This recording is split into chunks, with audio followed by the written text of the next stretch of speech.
Between 1837 and 1901, Queen Victoria's Britain transformed from a nation where travel meant horses and stagecoaches to one with steam trains, underground railways, and the first automobiles.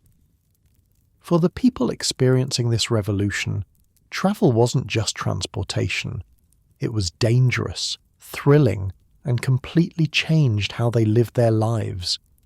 Here's what getting around was really like in Victorian times, when simply crossing town could be a life-threatening adventure. Hey, quick thing before we start. If you actually listen to these regularly, hit like or subscribe. I always wonder where everyone's at, so comment your city and what time it is. Weird to think some of you are having breakfast in London while I'm recording this at night here in the States. Okay, tonight it's Victorian travel, but before we go anywhere, get comfortable. Seriously, take a second. Adjust whatever needs adjusting. You're not going to want to move once we start. You wake up to darkness. Not the soft blue pre-dawn darkness you'd find in your bedroom, but a thick sooty blackness that seems to clog your lungs with each breath. Your thin mattress offers zero protection from the hard wooden bench beneath you. The steady clip-clop of hooves on cobblestones creates a rhythm that might have lulled you to sleep, except for the bone-jarring rattling that comes each time the stagecoach hits a rut in the road. And there are a lot of ruts. Your back aches, your neck is stiff, your legs are cramped from being wedged into this tiny space for the past 6 hours.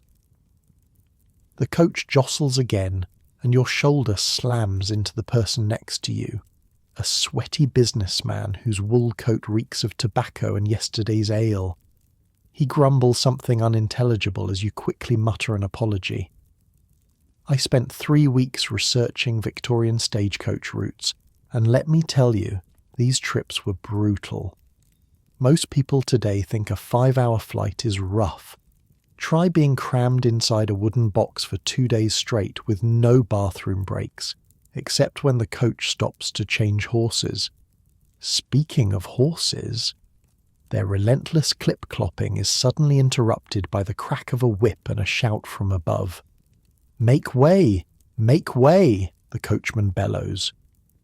The coach lurches violently as he swerves to avoid something in the road. You're thrown forward, barely catching yourself before your face smashes into the opposite seat. Unlike your comfy bed right now, there are no seat belts here. Nothing to keep you from becoming a human projectile. "What's happening?" a woman across from you asks, clutching her hat as the coach tilts at an alarming angle. "Just a cart overturned ahead, ma'am," comes the guard's voice from outside. "Nothing to worry about." Nothing to worry about. Yeah, right. You've heard stories of coaches toppling over when taking corners too quickly. The American novelist Nathaniel Hawthorne once complained that his stagecoach in Cumbria was so overloaded he was certain it would crash into a stone wall. For most Victorians who barely travelled more than 30 miles from their birthplace, these journeys were equal parts adventure and terror. The coach begins to slow, and through the small window you can make out the hazy glow of lanterns. You've reached a coaching inn, one of the vital hubs in this network of horse-powered transportation. In the early Victorian era, these inns were basically the interstate rest stops of their day, except with actual rest. 20 minutes, shouts the guard. 20 minutes only! The coach door swings open, and the guard sets a ladder against the side. You watch as he steadies the passengers climbing down from the roof. Yes, the roof, where the cheap seats are. Those poor souls have been exposed to wind, rain, and the constant threat of being thrown off entirely. But hey, they paid less than you did for your interior seat. I mean, seriously, imagine spending hours on the roof of a speeding coach in the pouring rain, clinging on for dear life while your fingers go numb from cold. That's some Victorian-level suffering right there. As you finally exit the coach, your legs wobble like they've forgotten how to human. The inn's yard is a hurricane of activity. Ostlers dart between horses, unhitching the exhausted team that brought you here and bringing fresh animals forward. Porters rush about with luggage. The air is thick with steam rising from the horses' backs, their nostrils flaring in the cold air. "Move along," shouts an innkeeper, ushering passengers toward the entrance. "Coffee rooms to the right. Those continuing on. Be back in 15 minutes or we leave without you." Inside, the inn is a welcome respite of warmth and light. A fire crackles in the grate, and the smell of cooking food makes your stomach rumble painfully. You've barely touched the food you packed. It's hard to eat when you're being jostled around like a pea in a tin can. "How much longer to London?" asks a fellow passenger to no one in particular. "Another day at least," replies a man warming his hands by the fire. "Assuming the roads don't wash out, it rained something fierce yesterday." Another full day of travel. The thought makes your body ache in protest. Not like now, right? As you lie in your comfortable bed, you can travel anywhere in your imagination without the bruises and backaches. The guard's whistle pierces the relative calm of the coffee room. Already? You gulp down the rest of your tea and hurry back outside. The coachman, who's clearly had a quick nip of something stronger than tea, winks at you as you approach the coach. "Ready for more adventure?" he asks with a grin that reveals several missing teeth. Adventure isn't exactly the word you'd choose, but you nod anyway and climb back aboard. Now, these coachmen, they were basically the fighter pilots of their day. They had complete control over these massive vehicles hurtling down roads at breakneck speeds of, wait for it, 9 whole miles per hour. I know, 9 up sounds pathetic to us. But in a world where most people walked everywhere, moving at 9 miles per hour felt like flying. The coachmen were celebrities in their own right, known for their skill, their daring, and unfortunately their drinking habits, because apparently guiding 4 horses while perched on a tiny seat required liquid courage. "The box seat's open if any gentleman wishes to ride up top with me," the coachman calls out. "Best view in the house." The box seat, the spot next to the driver, was considered the prime location on a stagecoach. It was a mark of status, and people would book weeks in advance to secure it. If you were lucky enough to sit there, you'd get conversation with the driver, occasional chances to hold the reins, and in winter, you'd share the warmth of the driver's rug and leather apron. But no one volunteers today. It's starting to rain again, and even status-seeking has its limits. As the coach jerks back into motion, you settle in for another day of discomfort. But then something catches your ear, a new sound cutting through the familiar clip-clop and rattle. A high-pitched whistle followed by the distinctive chuff-chuff of steam. You crane your neck to see out the window, and there it is. A plume of smoke rising in the distance. A train. The future of travel, already transforming Britain while stagecoaches still ruled many routes. "Devil's work, those iron horses," mutters an elderly passenger crossing herself. "Unnatural speeds, they say. Bodies aren't meant to move that fast." You want to laugh at her superstition, but then again, you've heard the rumours too. Stories of people worried that travelling at 20 miles per hour, the unimaginable speed of early trains, might cause the human body to melt, or that women's uteruses might fly out of their bodies from the acceleration. The reality, of course, was less dramatic, but no less revolutionary. When the Liverpool to Manchester Railway opened in 1830, trains were whisking passengers along at more than double the speed of the fastest stagecoaches. That railway carried over 100,000 passengers in just its first 5 months. "My cousin took the train from York last month," says a young man across from you. "Made the journey in a day. 1 day. Can you imagine?" The entire coach falls silent, contemplating this marvel. A journey that would take days by stagecoach, completed in hours by train. It seemed impossible.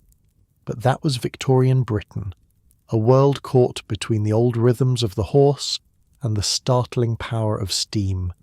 And you're caught right in the middle of this transformation. So let's fast forward a bit, shall we? The stagecoach era is fading.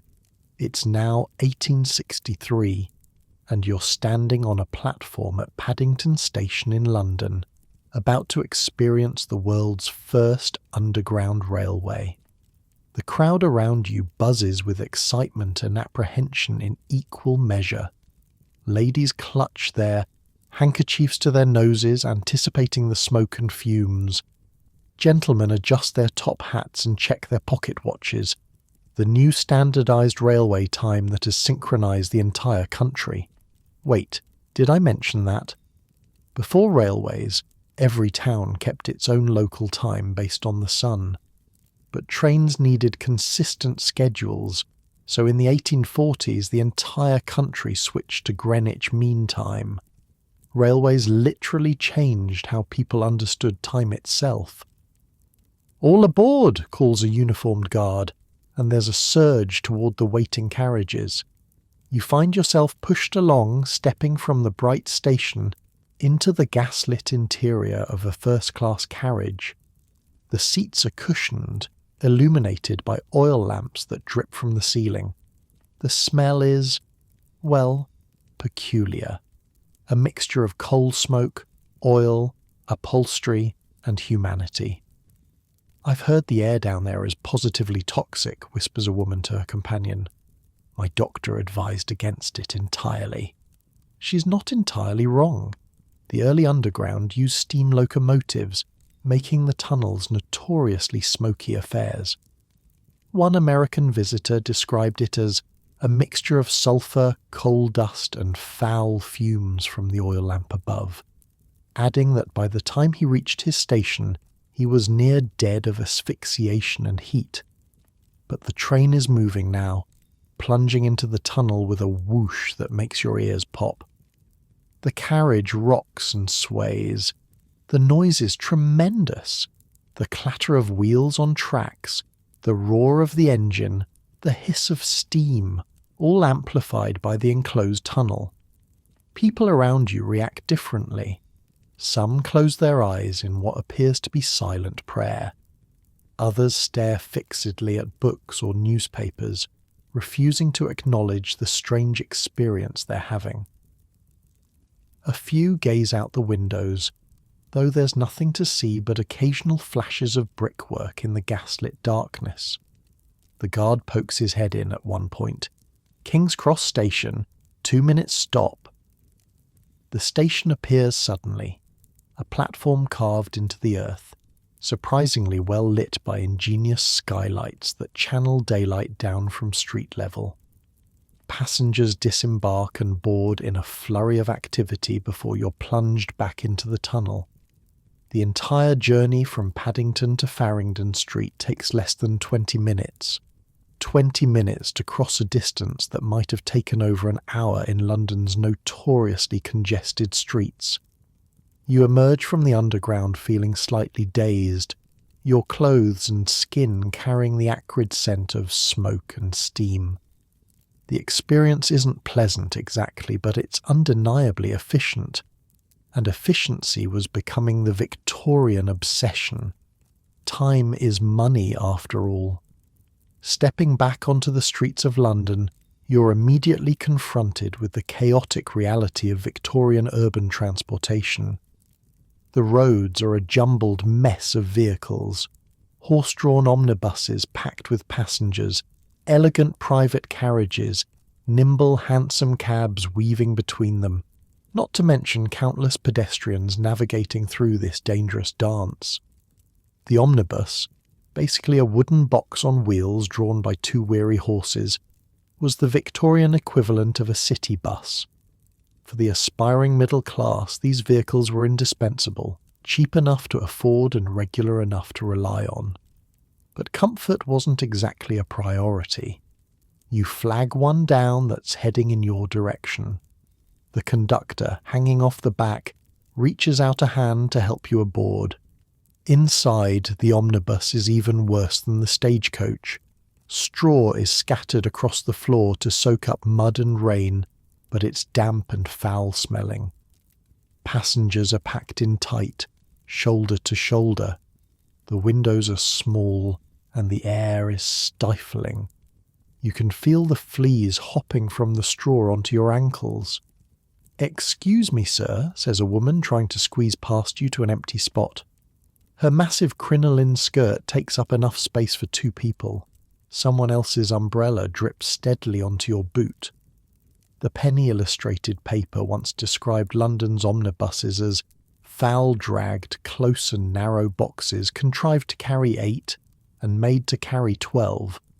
From your current sardine-like position, that feels generous. Every time the omnibus stops to let someone on or off, there's a painful jolt. You're constantly at risk of having your toes crushed or being jabbed by sticks and parasols. The proximity to your fellow humans makes omnibuses a magnet for pickpockets, not to mention the very real hazard of catching infectious diseases from your neighbours. It's no wonder that men often preferred to sit up top on what was called the knife board, a raised partition along the middle of the roof with seats on either side. Getting up there meant climbing narrow steps and perching precariously, with your legs dangling on either side. It was breezy, dangerous, and definitely not ladylike, but at least you could breathe. For the poor, though, options were few. Most walked, trudging miles each day through mud, soot and fog. Cities teemed with pedestrians, their boots caked with a special urban mixture, part mud, part horse manure, part coal dust. Because let's not forget, with thousands of horses transporting people around Victorian cities, there was manure everywhere. By the 1890s, London had over 11,000 hansom cabs alone, not counting omnibuses, private carriages and delivery wagons. Each horse produced about 35 pounds of manure per day, plus gallons of urine. Do the math. Streets weren't just dirty, they were biological hazard zones. You decide you've had enough of the omnibus experience and signal for the next stop. As you disembark, a hansom cab catches your eye. With its high wheels and light frame, it's the sports car of its day. Fast, nimble, and thrilling. You hail it, and it pulls up sharply.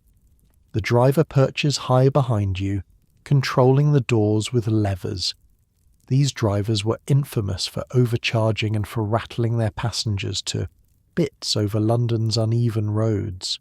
You climb in, immediately noticing how many crevices let in wind and dust. The seat feels, as one Victorian commentator put it, as if stuffed with broken stones. "Where to, sir?" calls down the driver. You give him an address and you're off, darting through traffic at alarming speed. The cab tilts alarmingly as it rounds corners. Through the small front window, you can see horses and vehicles scattering out of your way. This is the adrenaline rush of Victorian transportation, never knowing if you'll reach your destination in one piece, constantly at the mercy of horses, drivers, road conditions, and the thousands of other travellers all trying to navigate the same crowded spaces. By the 1890s, there were new options appearing. Electric trams began to replace horse-drawn ones. The Underground Railway expanded and improved. And then came the bicycles and early motor cars. But those are stories for another time. For now, as your hansom cab rattles toward your destination, take a moment to appreciate how truly revolutionary this period was for human transportation. In just one lifetime, a person could experience the pre-industrial world of horse-drawn coaches and the early industrial world of steam trains and underground railways. The Victorian era witnessed more changes in how people moved around than any previous period in human history. As your cab finally stops and you pay the driver, who does indeed overcharge you, you step out into a London transformed by these new networks of movement, a city made simultaneously larger and smaller by the ability to traverse it in hours rather than days. And as you fall asleep tonight in your comfortable stationary bed, be grateful you can travel the world through stories without enduring the bone-rattling, lung-choking, nerve-wracking experience that was Victorian travel. The next time you complain about a delayed train or a traffic jam, remember the Victorians. Their journeys were our beginning. Railway travel hit Victorian Britain like a lightning bolt. The change wasn't just about getting places faster. It rewired how people thought about distance, time, and even their own bodies. Remember those stagecoaches crawling along at 9 miles per hour? That was pushing it. Horses can only run so fast for so long. But when the Liverpool to Manchester Railway opened in 1830, trains were zooming passengers along at 20 miles an hour. Double the speed. Let that sink in for a second. Is it safe? People asked as the first trains thundered past their farms.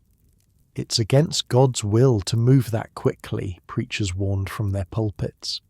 And my personal favourite concern, what if our internal organs can't handle it? Yeah, nobody knew what travelling at these insane speeds would do to the human body. You think WebMD gives you health anxiety? Imagine believing your eyes might pop out if you looked at passing scenery too long. One doctor actually wrote, and this is real, that staring at the blurring landscape could strain the eyes and endanger those prone to an excess of blood to the head. Translation, your brain might explode if you look out the window. Cool, cool, cool. Farmers weren't thrilled either. The sparks will set my fields on fire, they protested.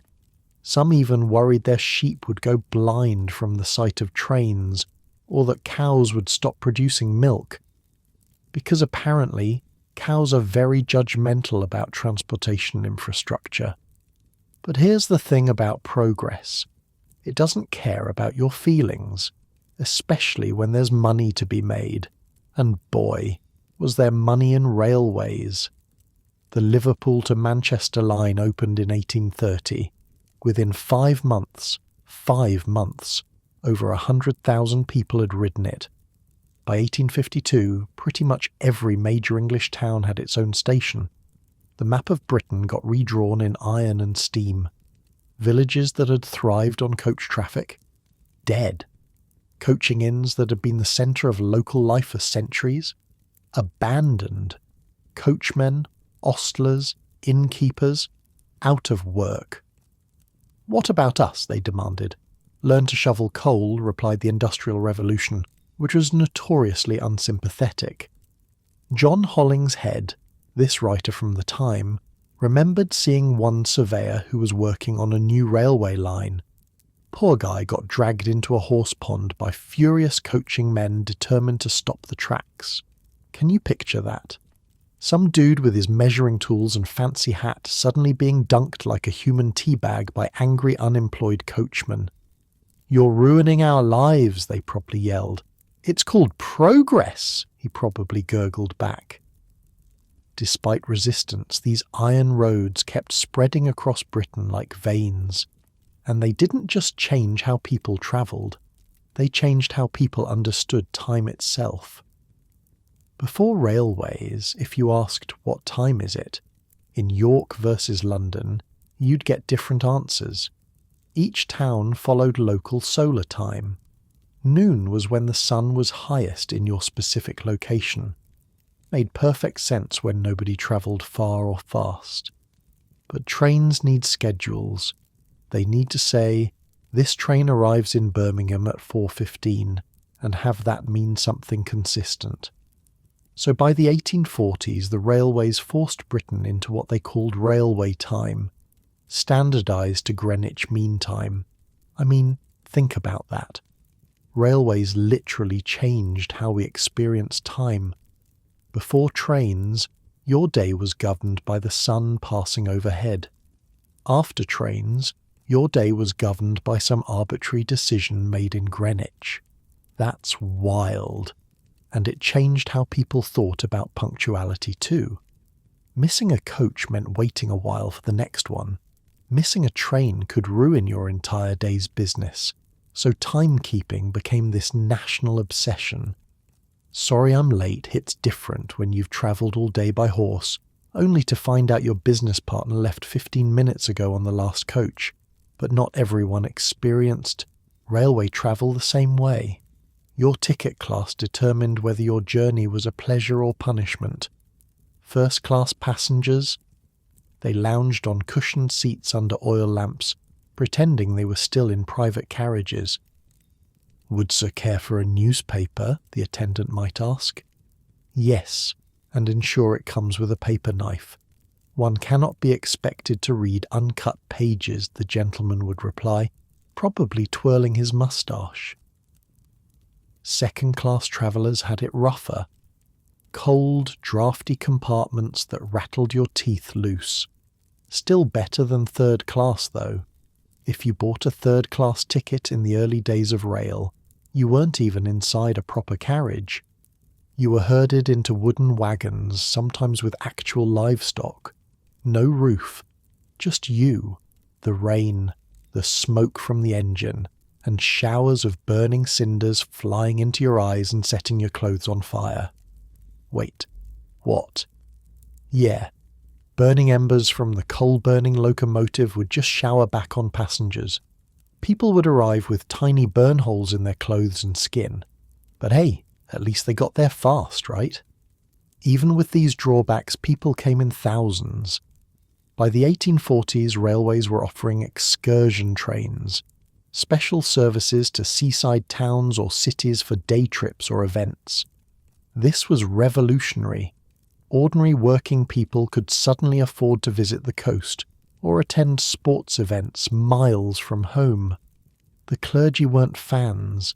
Sunday excursions were especially controversial. The Lord's Day is for worship, not frolicking at the seaside, they complained. Meanwhile, factory workers who worked 6 days a week were like, "Cool sermon, I'm gonna smell the ocean for the first time in my life." I bet some vicar was standing at the empty church, watching the excursion train pull away, filled with his congregation heading to Brighton with picnic baskets. "They're all going to hell," he probably muttered. "Yeah, via Brighton," replied the church caretaker, who secretly had tickets for next week. By the late Victorian period, Bradshaw's Guide was the essential companion of any traveller.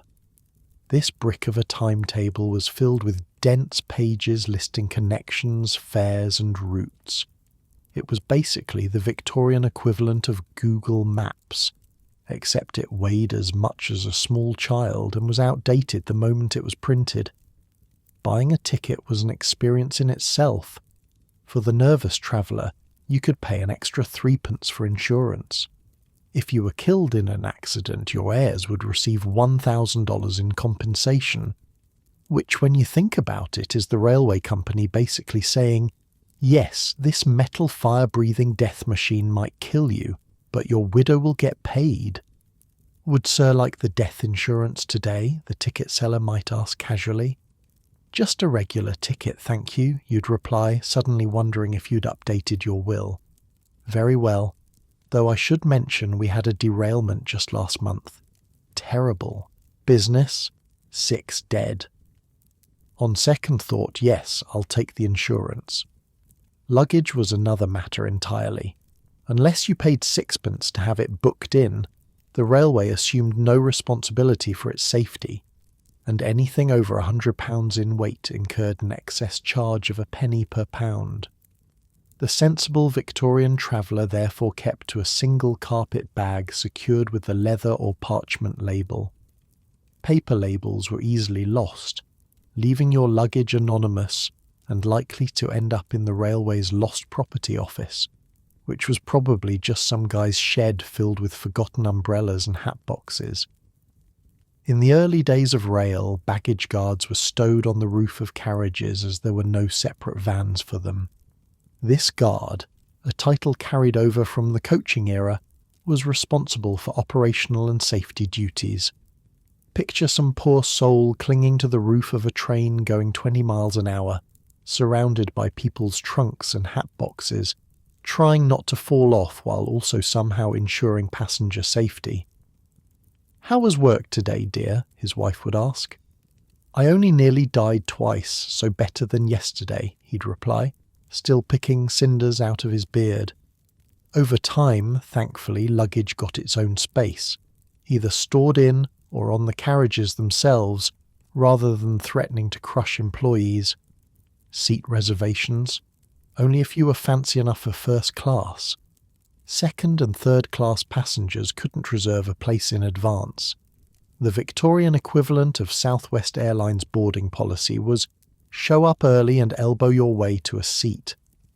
"Pardon me, is this seat taken?" "Yes, by my invisible friend Lord Wellington." "But I see nothing there." "That's because he's invisible. Do keep up." It was also common to buy a newspaper from one of W. H. Smith's railway bookstores. The first opened at Euston Station in 1848. But don't forget to buy a folding paper knife at the same time, as newspapers and periodicals were sold uncut until the 1870s. Imagine that.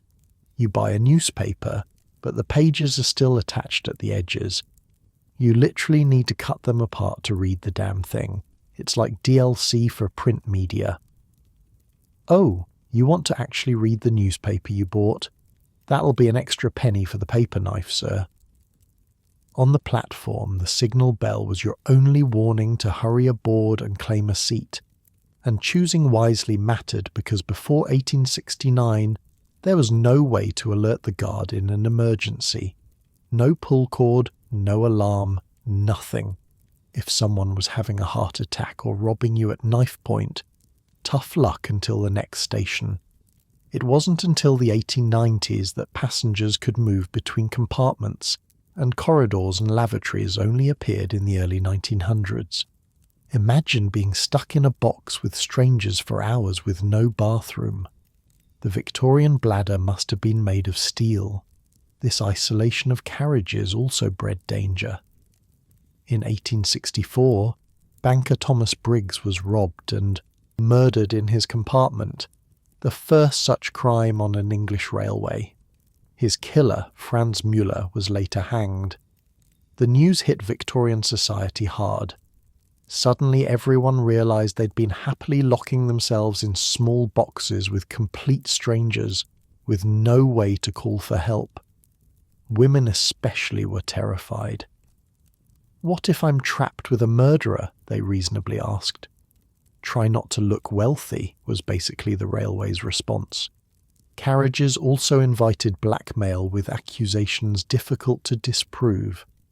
So travellers were advised to avoid compartments with a lone passenger. Nothing suspicious about changing carriages when someone's sitting alone, right? Not awkward at all. "Excuse me, I'd prefer not to sit with you because you might be a murderer. No offence." "None taken. I might say the same about you."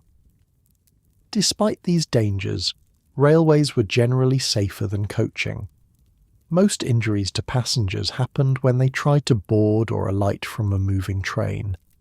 The Victorian equivalent of "hold my beer and watch this" was apparently "let me jump onto this moving train while wearing a hoop skirt and carrying 3 hat boxes." At your journey's end, a crowd of porters would be waiting to handle luggage.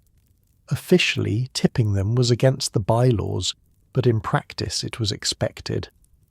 As Lilius Campbell Davidson observed, these men were underpaid and overworked, yet almost always polite, attentive, and obliging.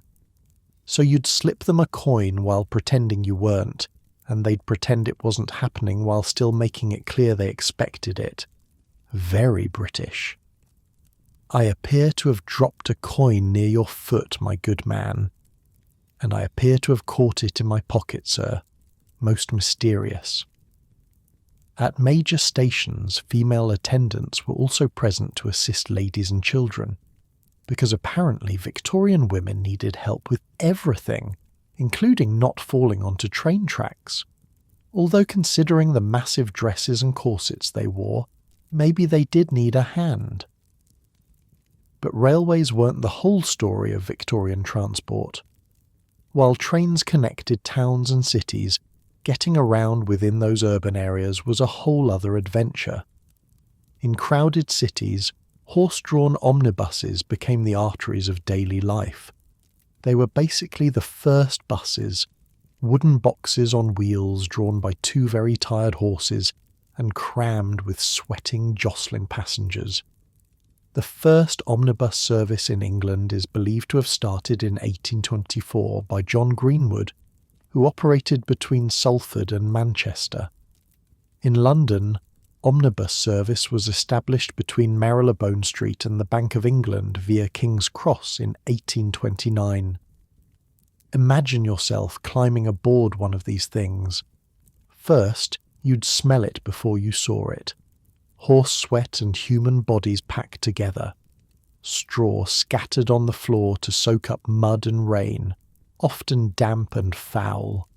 Fleas thriving, babies crying, neighbours squashed together, and the air getting thicker with each passing minute.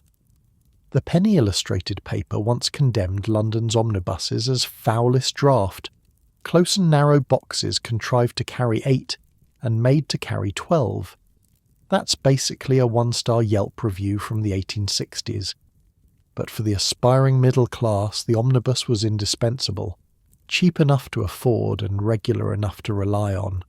For a few pennies you could cross London faster than walking, assuming the horses weren't too exhausted or the traffic too dense. And here's where it gets weird.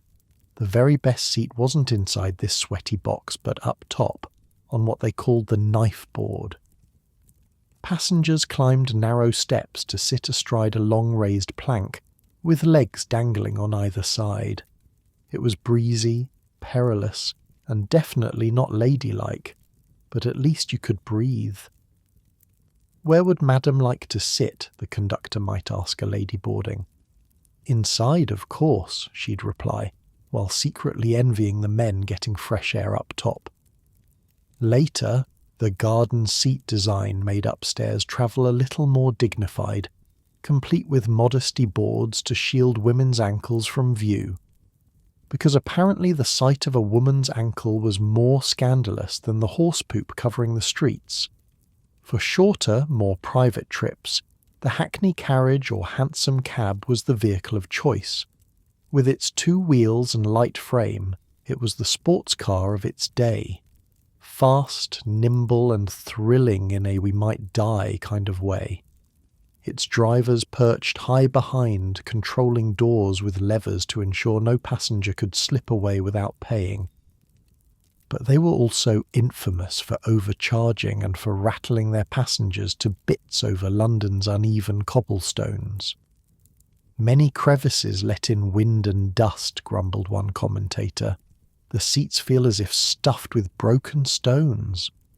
And yet hansom cabs became iconic, forever tied to the image of Victorian London.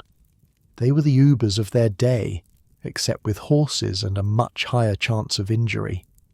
"Take me to Piccadilly and make it quick," you might order, feeling important. "That'll be £1," the driver would say. "The fare is 6pence and you know it." "Terrible weather we're having. Might take the long route to avoid the floods. 2 shillings. This is highway robbery." "No, sir, just regular London robbery. Welcome to the metropolis." For the poor, though, options were few. Most walked. Cities teemed with pedestrians, men and women trudging miles each day through mud, soot and fog. Only with the spread of horse trams, starting in Birkenhead in 1860, did affordable transport arrive for the working class. Picture yourself as a factory worker in the 1870s, walking 2 miles to work every day before dawn, and 2 miles back after dark. Through summer heat and winter snow. Through rain that soaked your only pair of boots, through fog so thick you could barely see your hand in front of your face. Not like your cozy bed right now, with no need to walk anywhere in, the cold and dark. By the 1890s, electric trams began to appear, signalling another leap forward.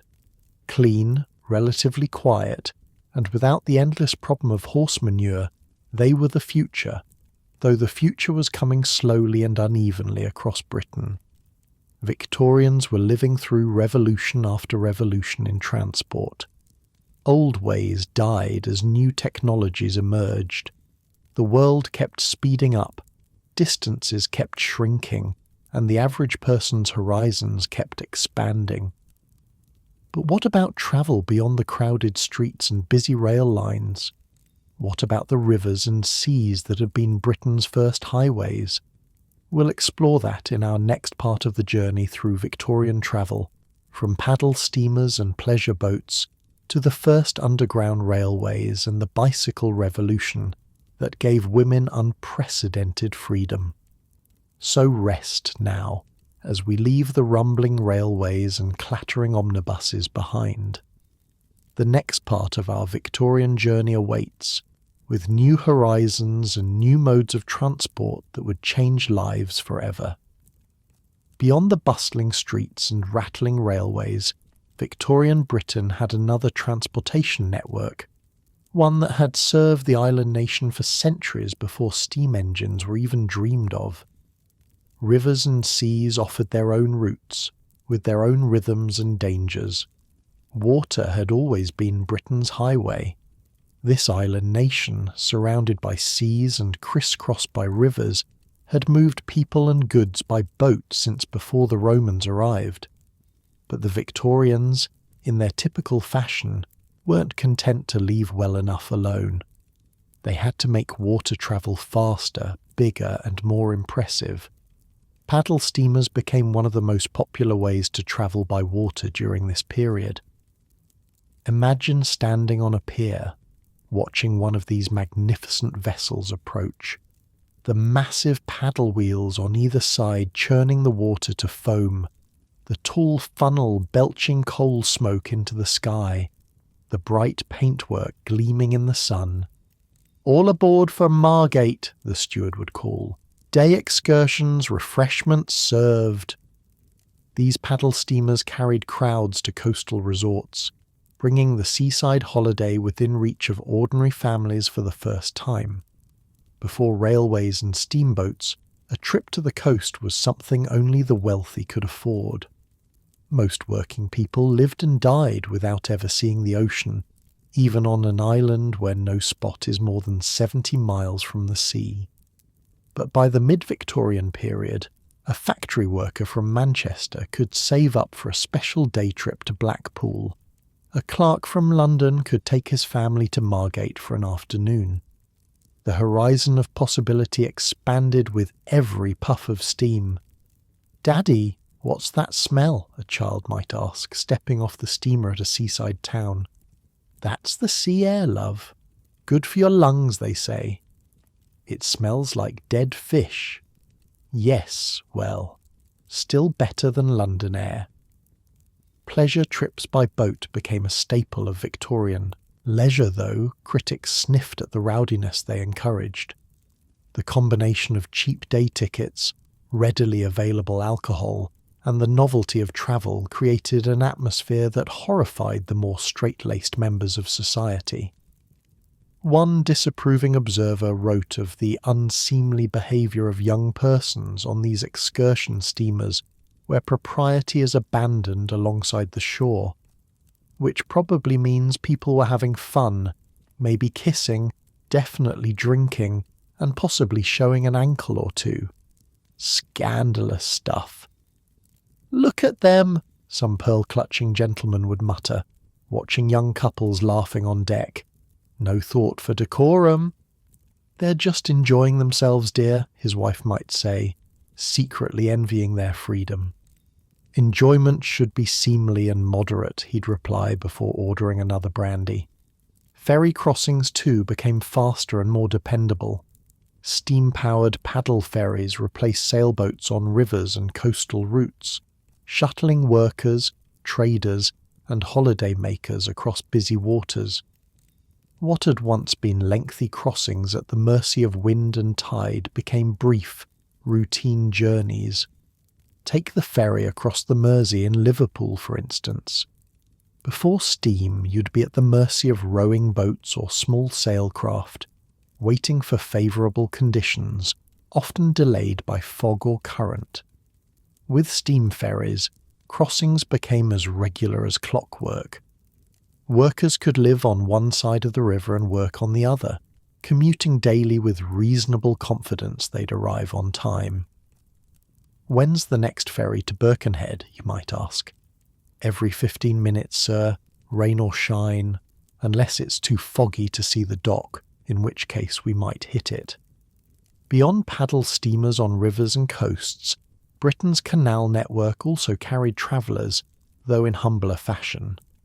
The canal system was the arteries of the Industrial Revolution, originally built to move coal, pottery and manufactured goods. But they carried passengers too aboard horse-drawn narrow boats. Picture yourself boarding one of these canal boats.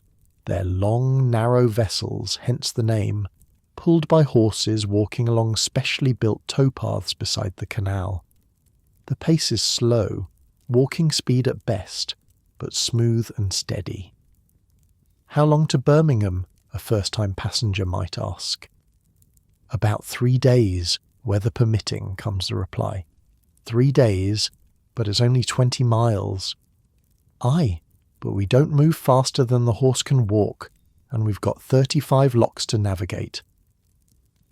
The journeys were slow but affordable, and with the rise of engine-driven narrow boats later in the century, more journeys were linked to industrial centres and country towns. Unlike the social mixing on railways or omnibuses, canal life was its own separate world. Canal families often married other canal families, had their own customs and slang, and were viewed with suspicion by land dwellers. Kids growing up on canal boats might never attend school. They learned to handle boats before they could read, worked from the age of 4 or 5, and lived in a space smaller than your average modern bathroom. The entire family, often 6 or more people, crammed into a cabin about 10 feet by 6 feet. Privacy, not a concept canal children would have understood. Where do they all sleep, a visitor might wonder? Wherever there's space would be the answer. Children curl up like cats in any available corner. Eventually, the increase of fast trains prompted the decline in use of narrow boats and canals. Why spend 3 days on a canal when you could make the same journey in 3 hours by train? The railways that had killed the stagecoach were now killing canal passenger services too. For greater distances, Victorians looked to the sea. By the late 19th century, the steamship liner was the fastest way to cross oceans, shrinking weeks of sail into days of steam. Imagine standing on the dock in Liverpool, watching one of these ocean-going leviathans preparing to depart for America. The size alone would take your breath away. Hundreds of feet long, towering above the pier, with funnels reaching toward the sky. The noise too, the clanking of machinery, the shouting of stevedores, the blast of the ship's horn, would be overwhelming. One immigrant described the experience as a floating town where the sea vanished beneath the smoke, capturing the awe these great vessels inspired. These ships carried thousands of passengers at once, from the wealthiest aristocrats in luxurious first-class cabins to the poorest emigrants packed into steerage. Will we see icebergs? A child might ask excitedly, boarding for America. Let's hope not, the father would mutter, remembering newspaper accounts of ships lost at sea. While the wealthy enjoyed private cabins, fine dining and promenade decks, those in steerage, usually emigrants seeking new lives in America, Canada or Australia, faced a very different experience. Hundreds of passengers crammed into open dormitories below the waterline with minimal sanitation, poor ventilation, and food that ranged from barely edible to actively dangerous. Seasickness was a constant companion. With no access to the open deck, the stench in steerage during rough weather became unbearable. Disease spread quickly in these conditions. Many emigrants who boarded healthy in Liverpool or Southampton never lived to see their destination. "The smell below decks," wrote one passenger, "is something I shall never forget as long as I live. Human misery has a stench all its own." Yet despite the hardships, millions made these journeys.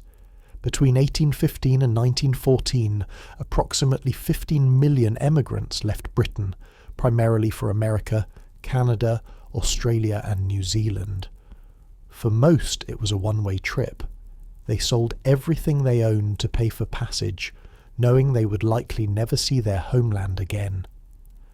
"Will we ever come back?" a child might ask, watching the British coast disappear. "No, love. This is a one-way journey, but they say the streets are paved with gold where we're going." The reality, of course, was rarely so golden. But that's another story.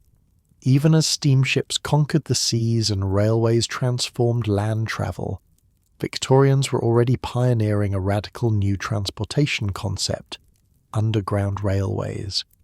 London's first underground, the Metropolitan Railway, opened in 1863.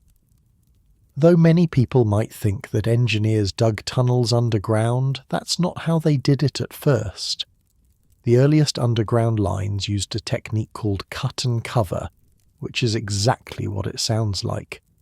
Engineers dug a big trench down the middle of the street, built the railway at the bottom of the trench, covered it with an arched roof, and then rebuilt the road on top. It was like creating a subway sandwich. If the bread was made of bricks, the filling was a railway, and making it disrupted an entire city for months. "When will this infernal digging be finished?" a shopkeeper might demand, standing in front of his establishment now inaccessible, thanks to a massive trench. "6 months, sir. Perhaps a year," the foreman would reply, knowing full well it would be longer. "I'll be bankrupt by then." "Progress, sir. Can't stop progress." The Metropolitan Railway ran steam trains fitted with condensing gear to help curb exhaust fumes in the tunnels. Notice I said help curb, not eliminate. The smoke and poor ventilation still drew complaints and official inquiries. Imagine stepping into one of these early underground stations, the air thick with coal smoke and steam, the flickering gaslights barely cutting through the gloom, the walls already stained black after just a few months of operation, the rumble of trains echoing through the arched ceilings. It must have felt like descending into some industrial underworld. "It's like travelling through hell," one passenger remarked after his first underground journey. "Yes, but it gets you to Paddington in 15 minutes, his companion replied pragmatically. Despite the smoke and darkness, the Underground offered a radical solution to surface congestion. London's streets were so crowded with horse-drawn vehicles that crossing the city could take hours. The Underground cut journey times dramatically.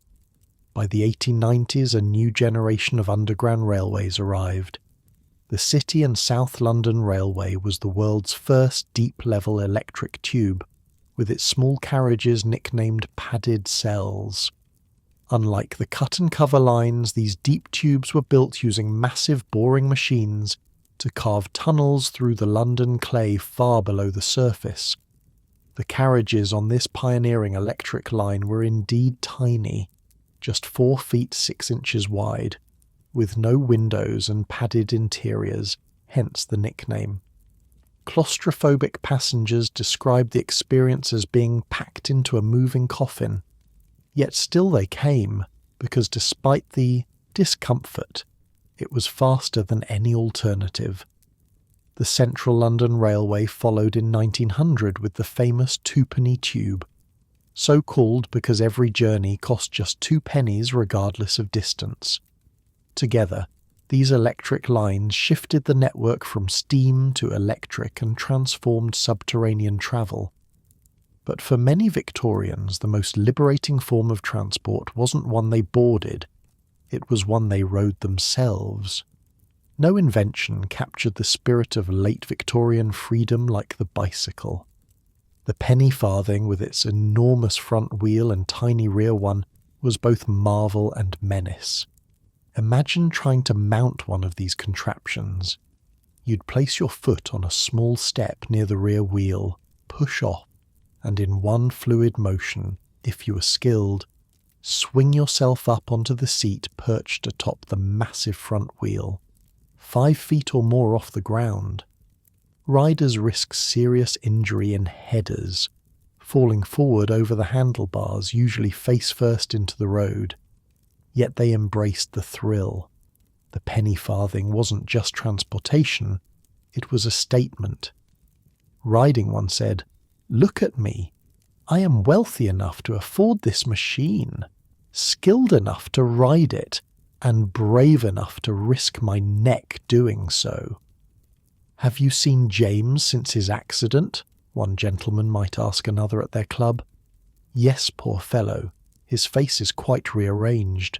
Says he'll never ride again." "Nonsense. He'll be back on a penny farthing within the month. Can't resist showing off."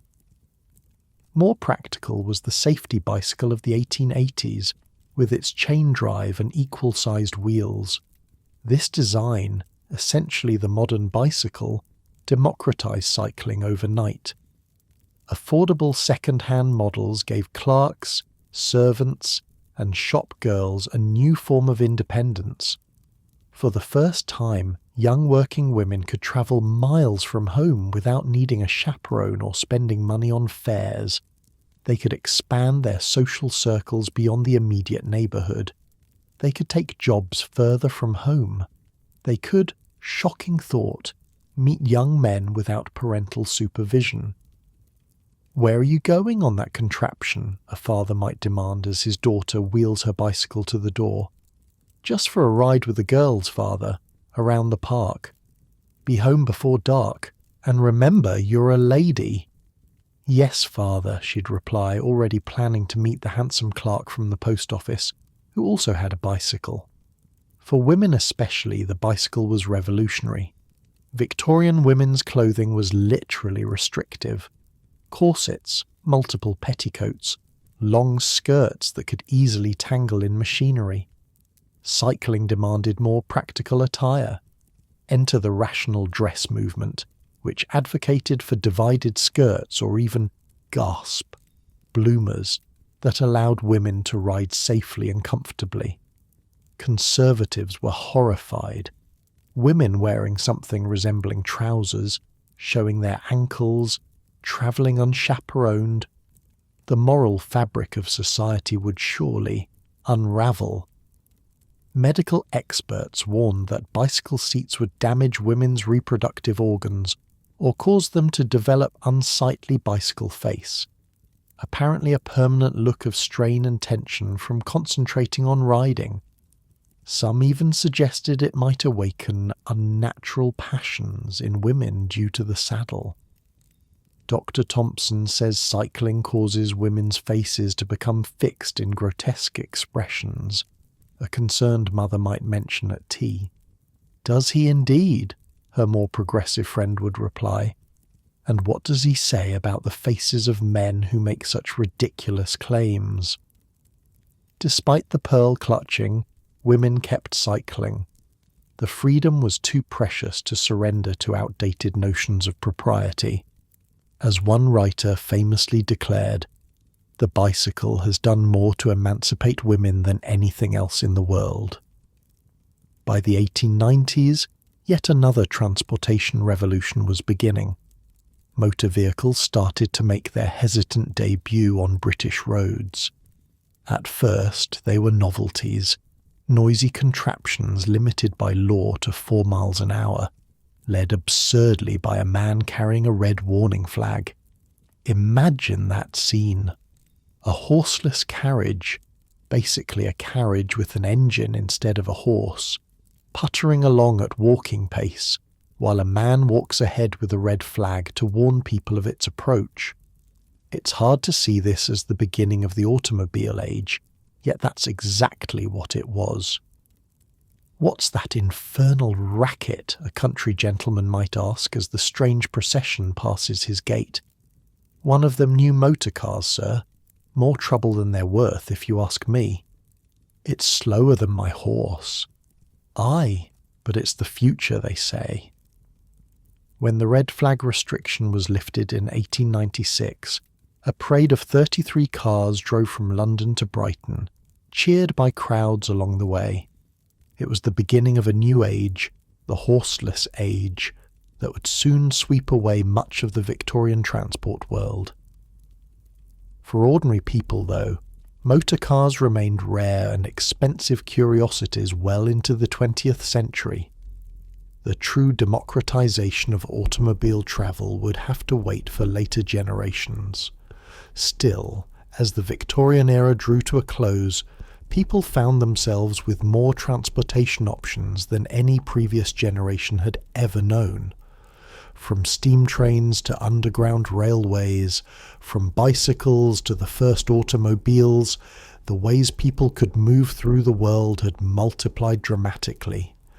Travel, which had once been the privilege of the wealthy or the necessity of the desperate, became something ordinary people could aspire to. Day trips, commuting to work, visiting distant family, all became possible in ways that would have seemed miraculous to earlier generations. But this new mobility came with cost too. Pollution from coal-burning engines, accidents as people adapted to new technologies, and social disruption as traditional patterns of life gave way to more mobile urban existences. As you lie in your comfortable bed, imagine the Victorian travellers on their journeys, the clerk pedalling his bicycle through London traffic, the factory family on a rare paddle steamer excursion to the seaside, the nervous passenger descending into the smoky underworld of the Metropolitan Railway. Their world was changing at a pace that must have seemed both exhilarating and terrifying. Next time, we'll look at how these transportation revolutions affected everyday life, from commuting patterns to holiday traditions to the very structure of Victorian cities themselves.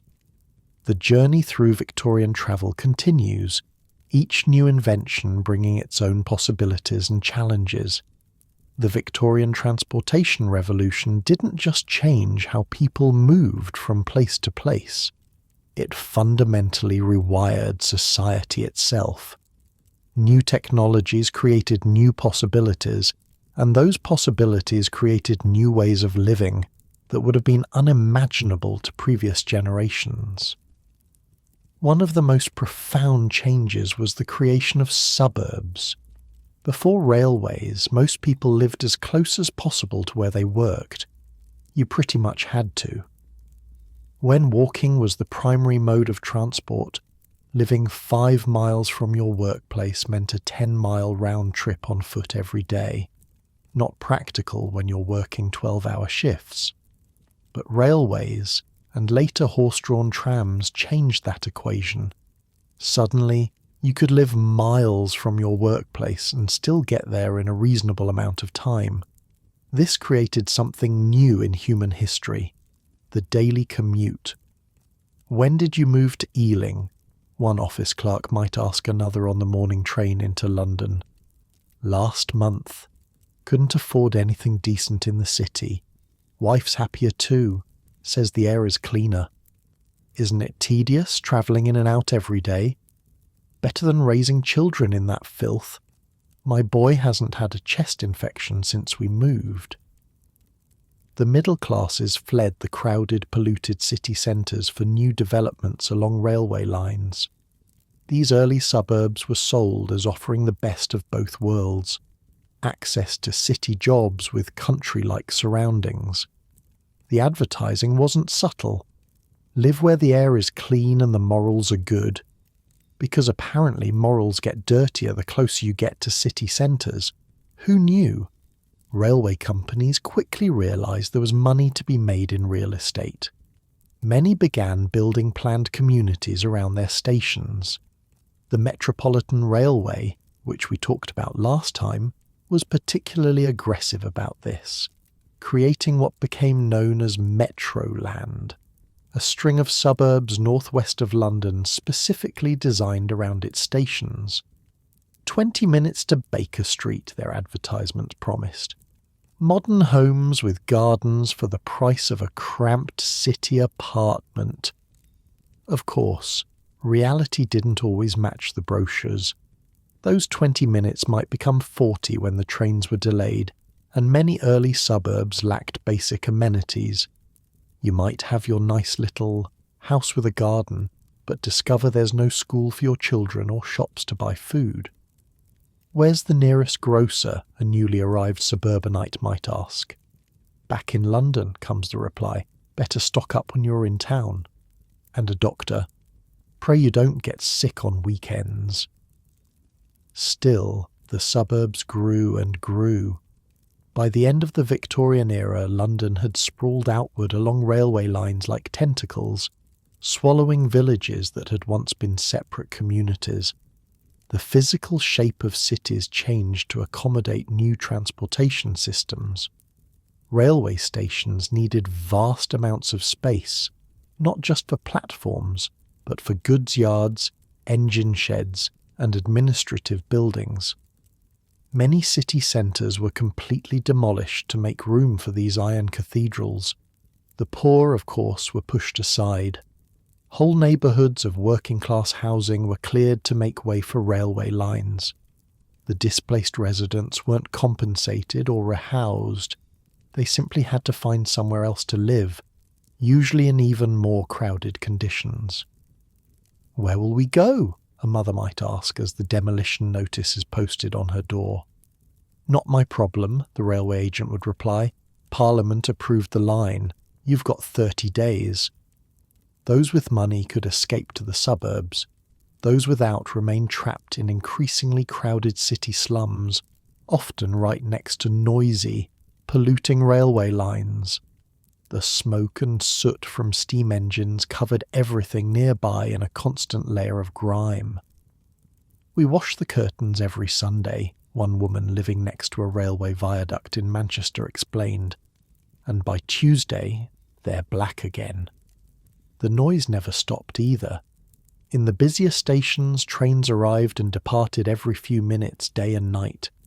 The constant whistles, steam releases, and metal-on-metal screeching became the soundtrack of Victorian cities. Time itself became more regimented. Before mass transportation, work patterns had been relatively flexible. You started when you arrived and finished when the job was done or the light failed. But trains and trams ran on schedules, and factories needed everyone present at the same time to operate efficiently. The pocket watch, once a luxury, became essential for anyone who needed to catch a train or tram to work.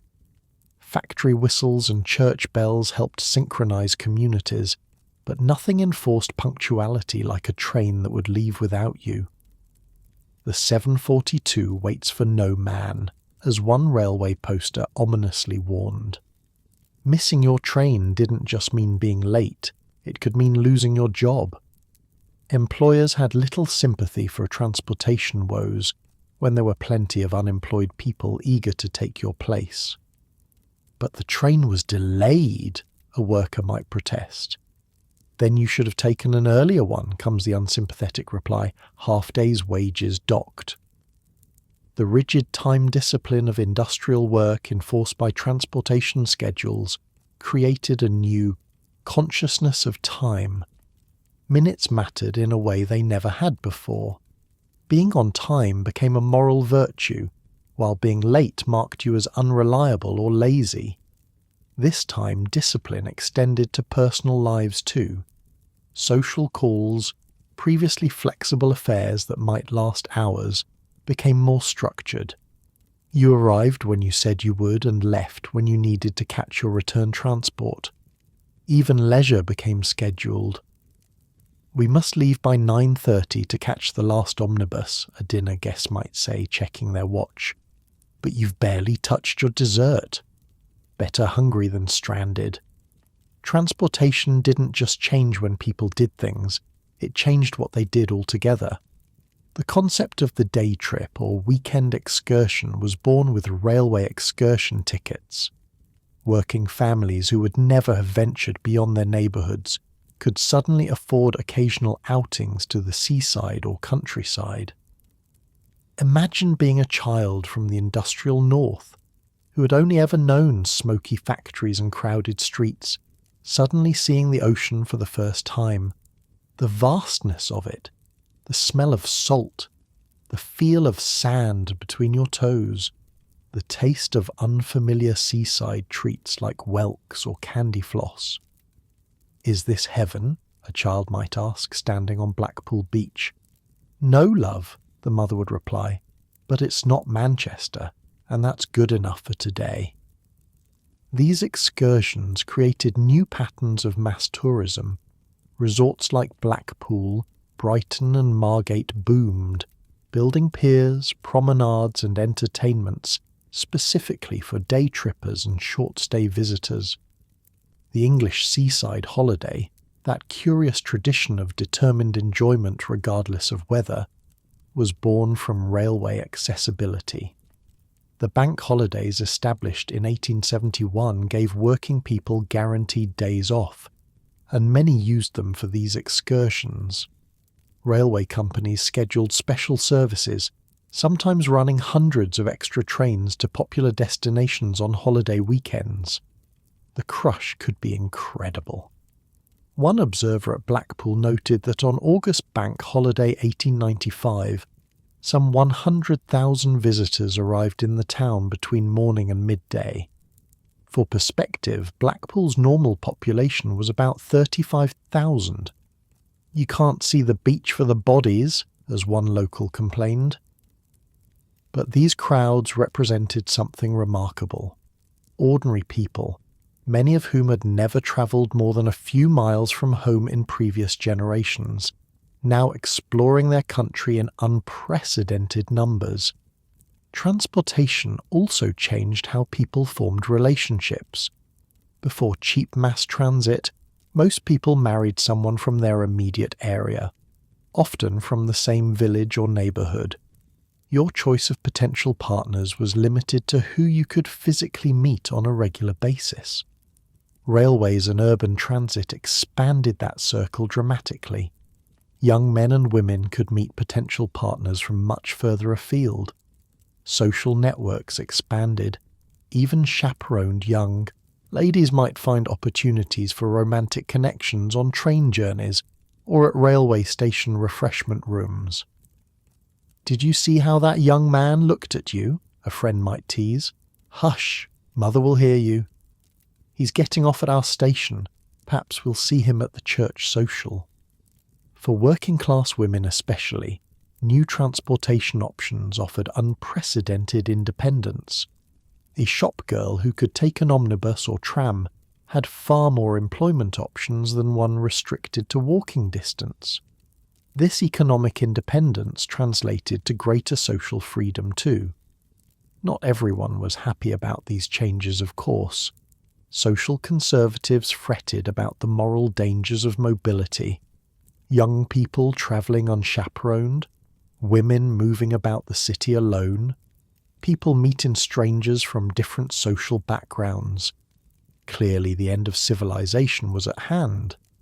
One pearl-clutching editorial from 1865 lamented, "The railway carriage has become a venue for the most promiscuous mingling of classes and sexes, where impressionable young women may be subjected to hours of conversation with persons of whom their parents know nothing. God forbid young women talk to strangers. Next thing you know, they'll be wanting to vote." Despite these moral panics, the integration continued. Transportation technologies became more accessible to more people as the century progressed. What had been luxuries became necessities. What had been occasional treats became daily routines. The physical toll of Victorian travel shouldn't be overlooked, though. Even with technological improvements, getting around was often an exhausting, uncomfortable experience. Railway carriages were drafty in winter and stifling in summer. Omnibuses jolted passengers over cobblestones. Underground railways filled lungs with smoke and eyes with cinders. Motion sickness was a constant companion for many travellers. Victorian pharmacies did a roaring trade in remedies for railway sickness or omnibus nausea. Most contained some combination of alcohol, opiates and herbal extracts, which probably didn't cure the nausea but might make you too intoxicated to care. Take 2 spoonfuls before boarding, the label might advise. May cause drowsiness. Do not operate machinery. Since you were on a train or omnibus, operating machinery wasn't your problem, though staying conscious might become one. The physical environment of Victorian cities was transformed by transportation needs. Streets had to be widened to accommodate more traffic. Horse trams needed special tracks laid in the roadway. Underground railways required ventilation shafts and station entrances. Omnibus stops and cab ranks needed designated spaces, and let's not forget the horses. In 1900, London alone had an estimated 300,000 horses working in transportation. Each horse produced about 35 pounds of manure per day, plus several gallons of urine. Do the math on that. Actually, don't. It's too disgusting. This equine waste created a persistent public health crisis.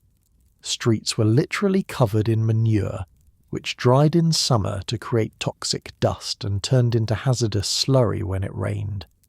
Teams of sweepers, often children, worked constantly to clear crossings so pedestrians could pass without soiling their clothes. "Watch your step, ma'am," a crossing sweeper might call, holding out his hand for a tip after clearing a path.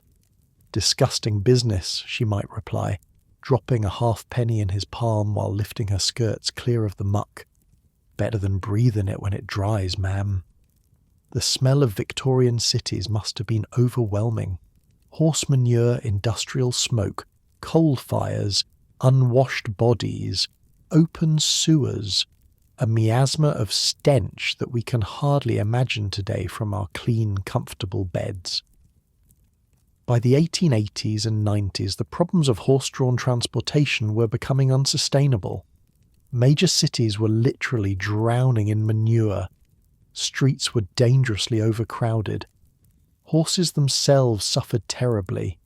Their average working lifespan in urban transport was only about 3 to 4 years before they broke down from exhaustion or injury. The electric tram and motor vehicle didn't just offer technological improvements, they promised salvation from the great horse manure crisis. When we look back romantically at horse-drawn vehicles, we're forgetting the very real problems they created. For the Victorian traveller, the sensory experience of getting around was immersive and often overwhelming. The sounds alone would startle modern ears. The constant clop of thousands of hooves on cobblestones, the crack of whips, the jangling of harnesses, the shouts of drivers, the rumble of iron-rimmed wheels, the hiss of steam, the clang of tram bells, and the warning cries of "Mind your way!"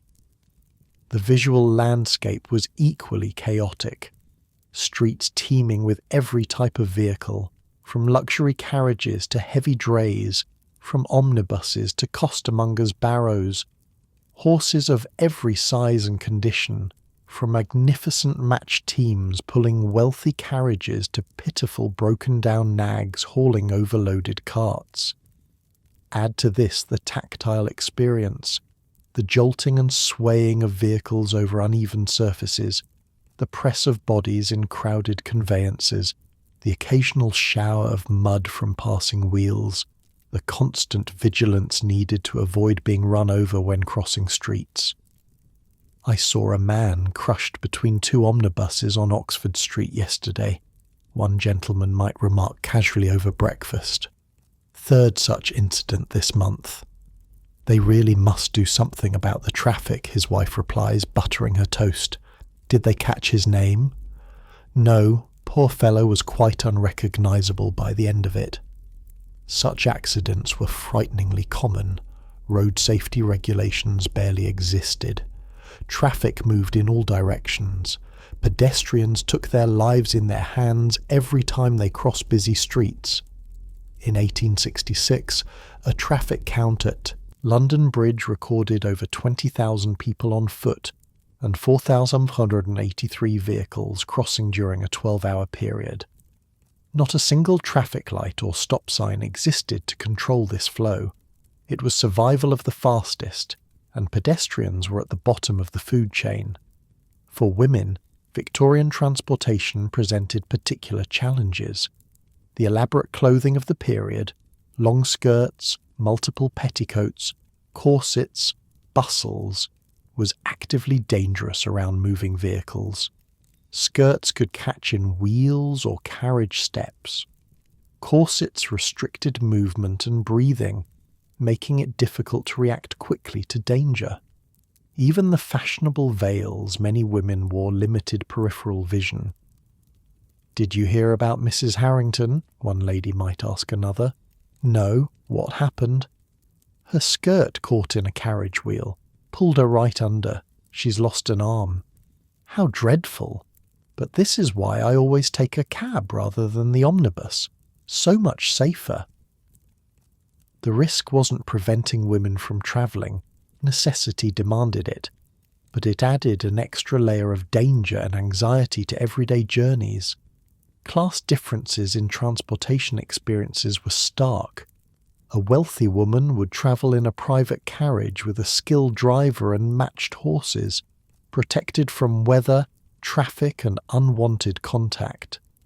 A working-class woman would walk or take crowded public transport, exposed to harassment, pollution and accidents. These differences extended to every aspect of travel. First-class railway passengers enjoyed spacious, upholstered compartments and attentive service. Third-class passengers were crammed into bare wooden benches, often in open carriages exposed to weather and engine smoke. "I accidentally entered a third-class carriage at York," one gentleman confessed to friends. "The experience was most educational." "In what way?" his companion asked. "I now know 7 new words for idiot and can accurately describe the smell of unwashed navvies after a week's hard labour.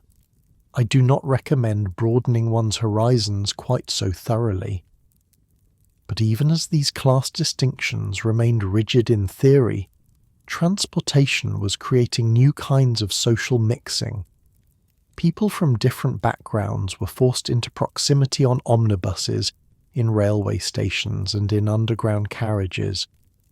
The strict barriers that separated classes in other aspects of Victorian life became more permeable in transit spaces. A factory girl might find herself seated next to a barrister on a crowded omnibus. A clerk might share a railway compartment with an aristocrat. These brief encounters rarely led to lasting connections, but they created moments of awareness that would have been impossible in more segregated environments. By the end of the Victorian era, the landscape of Britain had been irreversibly altered by transportation networks.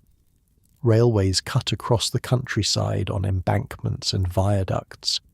Urban streets were widened and straightened to accommodate more traffic. Canals linked industrial centres. Ports expanded to handle more and larger ships. The human geography changed too. Population shifted as transportation made new areas accessible. The strict boundaries between town and country blurred as suburbs spread along transport corridors. Communities that had been isolated for centuries were suddenly connected to national networks of commerce and communication. For individual Victorians, these changes meant different things depending on their circumstances. For some, new transportation brought opportunity, leisure, and expanded horizons. For others, it meant displacement, danger, and the destruction of traditional ways of life. As the 19th century drew to a close and the Victorian era ended with the Queen's death in 1901, Britain had been transformed from a collection of relatively isolated local communities into an interconnected network. The transportation revolution had shrunk distances, accelerated the pace of life, and created new patterns of work, leisure, and social interaction. Next time, we'll look at how these Victorian transportation innovations created the foundations of the modern systems we use today, and explore the final transformations that would take Britain from the age of steam and horses into the automobile era. As you drift towards sleep, imagine those Victorian travellers, the commuters on early morning trains, the families on seaside excursions, the women experiencing new freedoms through mobility, all moving through a world that was changing around them at unprecedented speed, carried forward on iron rails and wooden wheels into the modern age. As the Victorian era drew to a close, transportation stood at a fascinating crossroads. The foundations of modern travel systems had been laid, but the full transformation was still unfolding. It was a world caught between old and new, where horses still dominated city streets even as the first automobiles puttered between them. Let's spend a moment really picturing a major Victorian street in, say, 1895. Close your eyes. Well, not literally. You still need to read this. But imagine yourself standing on a London thoroughfare like Oxford Street or the Strand. The sensory assault would hit you immediately. The noise, constant overlapping sounds of iron-rimmed wheels on cobblestones, horses' hooves creating a never-ending percussion, drivers shouting, street vendors calling their wares. The smell, that distinctive blend of horse manure, coal smoke, unwashed bodies, and food from street sellers. The motion, the kaleidoscopic movement of vehicles and pedestrians flowing around each other in seemingly chaotic patterns. It would be exhausting just to stand there and take it all in. Is it always this crowded? A visitor from the countryside might ask. This is nothing, a Londoner would reply. You should see it at 5 o'clock when the offices close. The street itself would be packed with a remarkable variety of vehicles, hansom cabs weaving through traffic, heavy omnibuses lumbering along their routes, delivery wagons of every description, private carriages ranging from luxurious to ramshackle, costermongers' barrows being pushed by hand, and occasionally a daring cyclist navigating through the chaos. All of these vehicles, except the bicycle, were powered by horses. The sheer number of horses needed to keep Victorian cities moving was staggering. London in the late Victorian period had hundreds of thousands of working horses, many of them dedicated to transportation. These weren't the sleek, well-groomed horses you might imagine. Working horses in Victorian cities were often pitiful creatures, overworked, underfed, and frequently mistreated. They rarely lived more than a few years in urban service before breaking down. The average working life of a London omnibus horse was about 4 years before it was too worn out to continue. "That animal can barely stand," a concerned passerby might remark, pointing to an exhausted omnibus horse. "They'll work it till it drops," would come the reply, "then replace it, cheaper than resting them properly." Organisations like the Royal Society for the Prevention of Cruelty to Animals, founded in 1824, fought to improve conditions for these animals, but the economics of transport businesses often worked against animal welfare. Horses were treated as disposable machinery rather than living creatures. The streets themselves were a hazard, not just for horses, but for everyone. Victorian road surfaces were primarily cobblestone or macadam, layers of crushed stone. Both became treacherously slippery when wet or icy. Horses frequently fell, sometimes breaking legs that would lead to immediate destruction. Pedestrians slipped and injured themselves. Carriage wheels lost traction, and vehicles collided. "Did you hear about the pile-up on London Bridge yesterday?" one businessman might ask another. "No, what happened?" Brewery dray horse went down on the ice, took 3 omnibuses and a milk cart with it. Traffic backed up to Southwark. Anyone hurt? 2 passengers with broken arms, a coachman with a nasty head wound, and they had to shoot the horse on the spot. Poor beast. Such incidents were everyday occurrences in Victorian cities. Traffic accidents were so common, they rarely made the news unless they involved multiple fatalities or someone important. By the 1890s, it was becoming clear that horse-drawn transportation had reached its limits in urban areas. The problems were numerous. The public health issues from manure, the limited speed, the expense of maintaining thousands of horses, the traffic congestion, and the sheer inhumanity of working animals to death. The search for alternatives had been ongoing for decades. Steam had conquered long-distance travel via railways, but it wasn't ideal for individual urban vehicles. Early steam carriages were heavy, dangerous, and frightened horses, creating more problems than they solved in city traffic. Electric trams offered one solution. Fixed-route public transport could be electrified using overhead wires or conduits under the street. By 1901, electric trams were replacing horse trams in many British cities. They were faster, cleaner, and more humane. "No more waiting for tired horses to drag us uphill," one regular commuter might remark. "These electric trams fare zip along." "And no more manure," his companion would add. "My wife says my boots are actually clean when I get home now." But trams, like railways, were fixed-route systems. They couldn't provide the flexible point-to-point transportation that horses had offered. For that, something else was needed. Enter the automobile. The first practical motor cars appeared in Britain in the 1890s, mostly imported from France and Germany at first. They were expensive novelties for the wealthy, still far from practical everyday transport for the masses. Early motorists were pioneers in the truest sense, driving temperamental machines on roads designed for horses, with no gas stations, repair shops, traffic signals, or even driving tests. Every journey was an adventure, and possibly a breakdown waiting to happen. "How far did you get this time?" one early motorist might ask another. "Made it almost to Guildford before the transmission gave out. Had to be towed the last 5 miles by a farm horse. Damned embarrassing. Better than last month when your steering failed and you ended up in the duck pond. Don't remind me, I'm still finding feathers in the upholstery." The most significant legal restriction on early motoring in Britain was the infamous Red Flag Act, officially the Locomotive Act of 1865.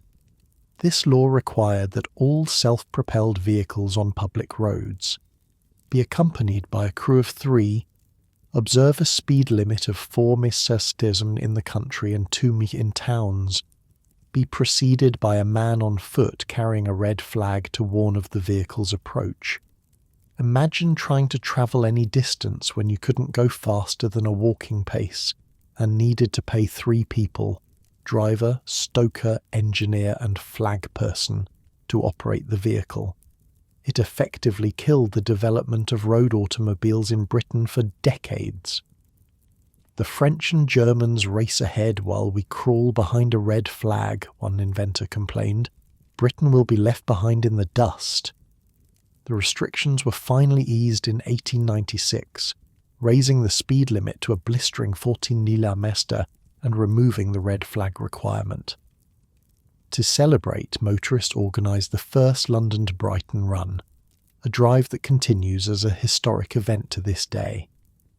The transformative potential of the automobile was obvious to some forward-thinking Victorians. Here was a vehicle that promised the flexibility of horse transport without the manure problem, that could potentially be affordable enough for middle-class families, and that might finally solve the urban transport crisis. But others saw only problems. Early cars were noisy, smoky, and frightening to horses, causing accidents when nervous animals bolted. They were mechanically unreliable, and they put yet another category of working people, those involved with horse transport, at risk of unemployment. What will become of the coachmen and stable hands, one concerned citizen might ask. Same thing that happened to the stagecoach drivers when railways came. Adapt or starve, would be the unsentimental reply. And the horses? Dog food, most likely.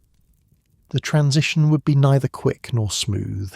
Horses, railways, electric trams, bicycles and motor vehicles would share roads in an uncomfortable mix for decades to come. Each had advantages and disadvantages. Each served particular needs and particular classes of travellers. As Queen Victoria's reign ended with her death in 1901, the transportation landscape of Britain was a complex patchwork of overlapping systems. The great railway network connected major towns and cities. Urban areas had their underground railways, trams and omnibuses. Rural areas still relied heavily on horses and carts, with infrequent rail service if they were lucky enough to have a local station. For ordinary people, the experience of travel had been transformed within a single lifetime. Someone born in 1830, who had grown up with stagecoaches as the fastest land transport, could have lived to see automobiles, electric underground railways, and even the earliest airplanes. The acceleration of change was unprecedented. When I was a boy, an elderly gentleman might tell his grandchildren in 1900, it took 3 days to reach London from York. Now it's 4 hours by express train. The world has shrunk before my eyes. And soon, his grandson might reply, motor cars will be everywhere. They say we'll cross the country in a single day. Nonsense, the old man would scoff. Nothing will replace the railway. These motor cars are just toys for rich eccentrics. Time would prove him wrong, of course, but the railway network created by the Victorians would remain the backbone of British transport well into the 20th century. Even today, much of Britain's rail infrastructure follows routes laid out in the Victorian period. The same is true of much urban transport infrastructure. The London Underground lines built by the Victorians still carry passengers today. Victorian railway stations, appropriately modernised, still serve their original purpose. The road networks, widened and improved for automobile traffic, often follow patterns established for horse-drawn vehicles. This persistence of Victorian infrastructure into the modern age is a testament to the ambition and engineering skill of the era. The Victorians built to last, creating transportation systems designed to serve for generations. They also established patterns of travel behaviour that remain with us: the daily commute, the weekend excursion, the summer holiday, trip. These rhythms of movement, which seem so natural to us now, were innovations in the Victorian period, made possible by new transportation technologies. The social impacts were equally lasting. The expansion of horizons that came with increased mobility changed how people thought about distance, community, and opportunity. The Victorian transportation revolution broke down geographical barriers that had limited people's lives for centuries. Consider the mental world of a pre-railway villager. Their concept of geography might extend no more than 20 miles in any direction, the distance that could be comfortably walked in a day. Towns beyond that range existed as names on maps, perhaps occasionally visited for special markets or events, but not part of everyday reality. The railway network expanded that mental map dramatically. Places previously known only by name became accessible destinations. Regional accents and customs that had developed in isolation began to blend as people moved more freely between areas. Local identities remained important, but they existed within a stronger sense of national connection. "You're not from around here," a shopkeeper might observe from a customer's accent. "No, I'm from Newcastle originally." "Newcastle? That's hundreds of miles away. What brings you to Bristol?" "Work, mainly. The railway company transferred me last year. But I can visit home in a day if I need to. Morning train up, evening train back." Such casual mobility across hundreds of miles would have been almost unthinkable before railways. The ability to maintain family connections despite geographical separation changed how people thought about migration and employment opportunities. The Victorians also pioneered the concept of commuting, living in one community while working in another. This separation of home and workplace was a radical break from traditional patterns where people typically lived very close to, or even at, their place of work. The commuter lifestyle, with its daily rhythm of departure and return, created new social patterns. Commuter communities developed distinct characteristics, often serving as dormitories for workers while maintaining a separate identity from the urban centres they served. "How's life in Surbiton?" a city worker might ask a colleague. "Quiet, clean. The wife loves the garden. Children have good schools. Don't you find the daily train journey tedious?" "I read the newspaper, chat with the regulars. It's my transition time. Leave work behind, prepare for family life." These commuter patterns established in the Victorian period would intensify in the 20th century as automobile ownership expanded.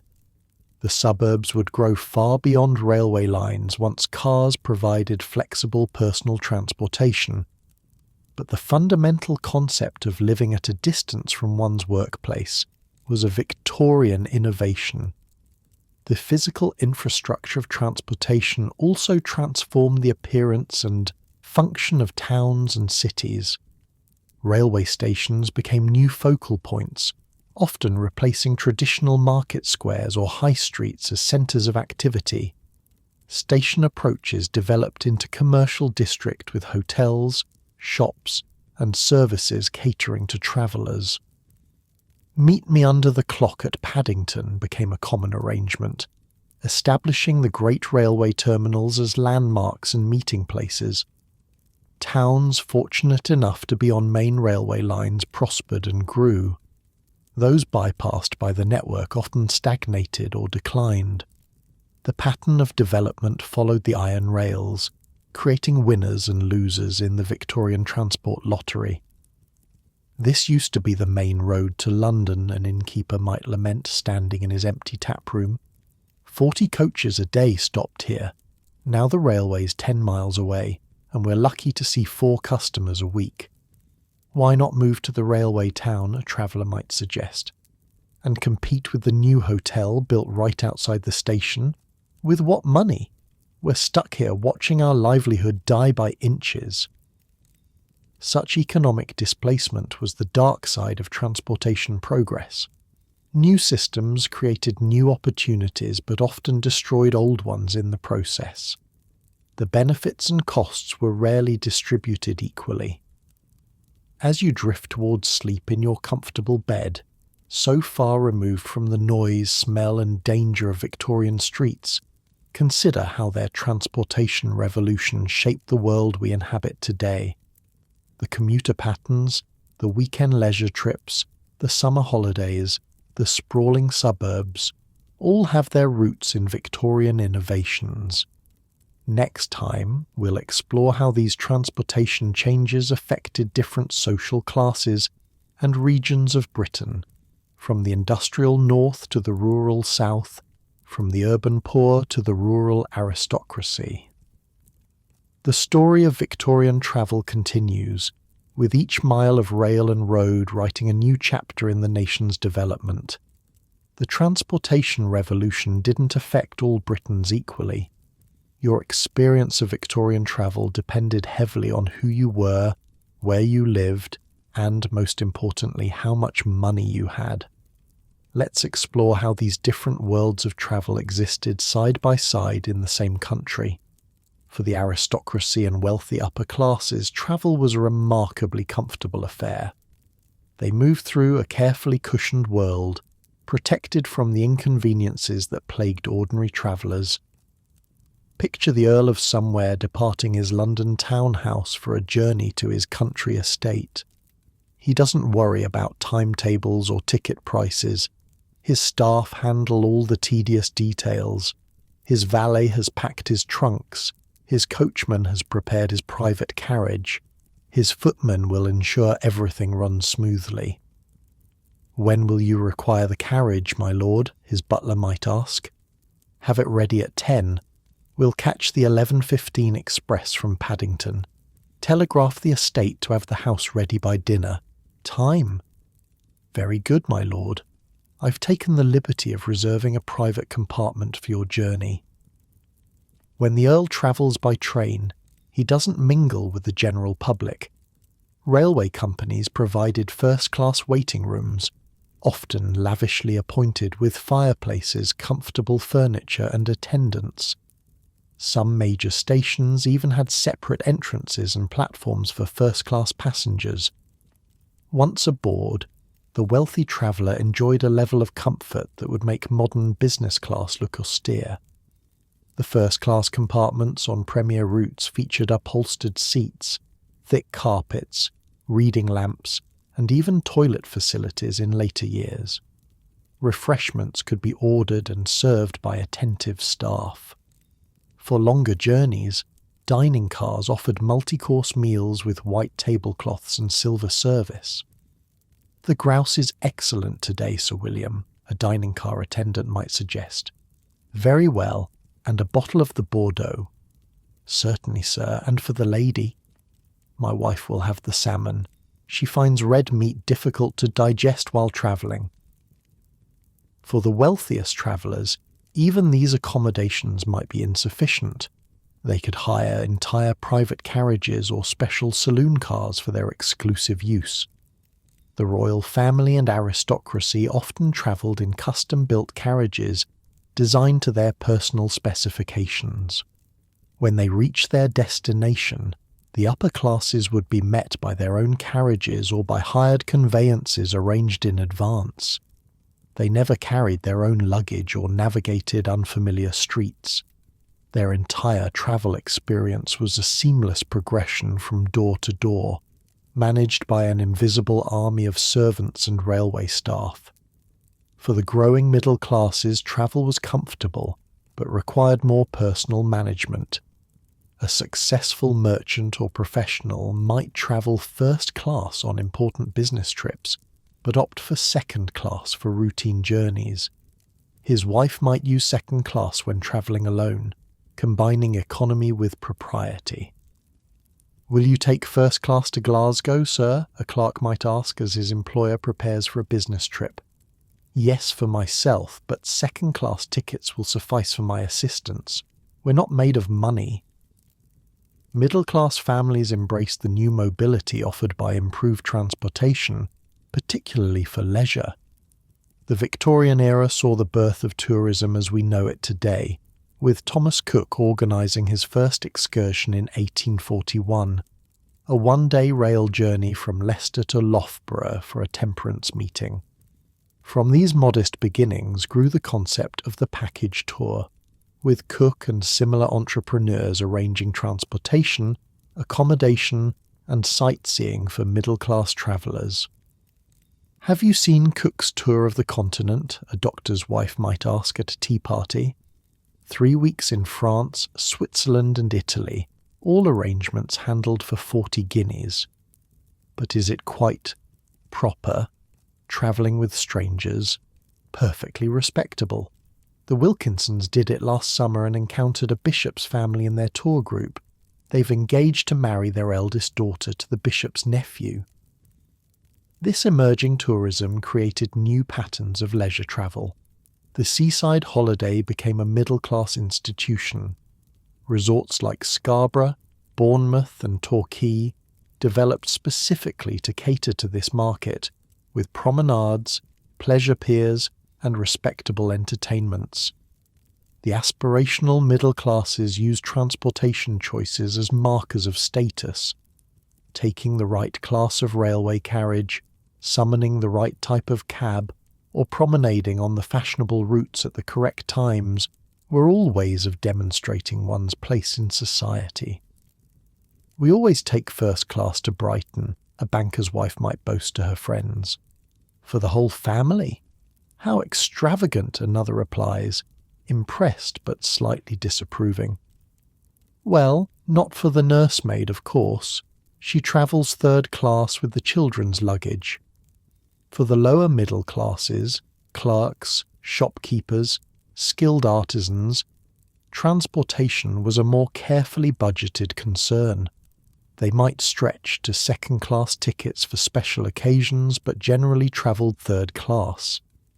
As the century progressed, third-class accommodations improved dramatically, partly due to the 1844 Railway Act, which required companies to run at least one train daily on every line with third-class carriages at a fare of no more than a penny per mile. "Is it true you're taking the family to Margate this summer?" one clerk might ask another. "Yes, third-class excursion tickets. 5 shillings return for adults, half price for the children. Can't afford more with 4 little ones, but they've never seen the sea." How can you manage even that on your salary? Been putting 6pence aside every week since Christmas. Some things are worth saving for. The working classes experience transportation very differently. For urban workers, walking remained the primary mode of getting around for most of the Victorian period.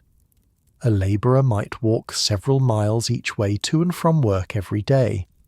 Only gradually did affordable public transportation, horse trams and later electric trams, make mechanised travel accessible to working people. When workers did use trains, it was typically for special excursions rather than routine travel. Railway companies occasionally offered workmen's fares, heavily discounted tickets on early morning trains to bring labourers into cities, or excursion specials for bank holidays. "Did you hear about the special to Crystal Palace on Easter Monday?" one factory worker might tell another. 6pence return from Leeds, children half price. 6pence? That's still a day's wages for some. Aye, but worth it to give the little ones a day out. My eldest has never been further than the next town. The urban poor rarely travelled for pleasure. Their horizons remained limited by cost and opportunity. A day's wages lost to travel time could mean the difference between eating and going hungry. The concept of leisure travel was an unaffordable luxury for many. Rural workers were even more isolated. A farm labourer in a remote village might never travel more than a few miles from their birthplace in their entire life.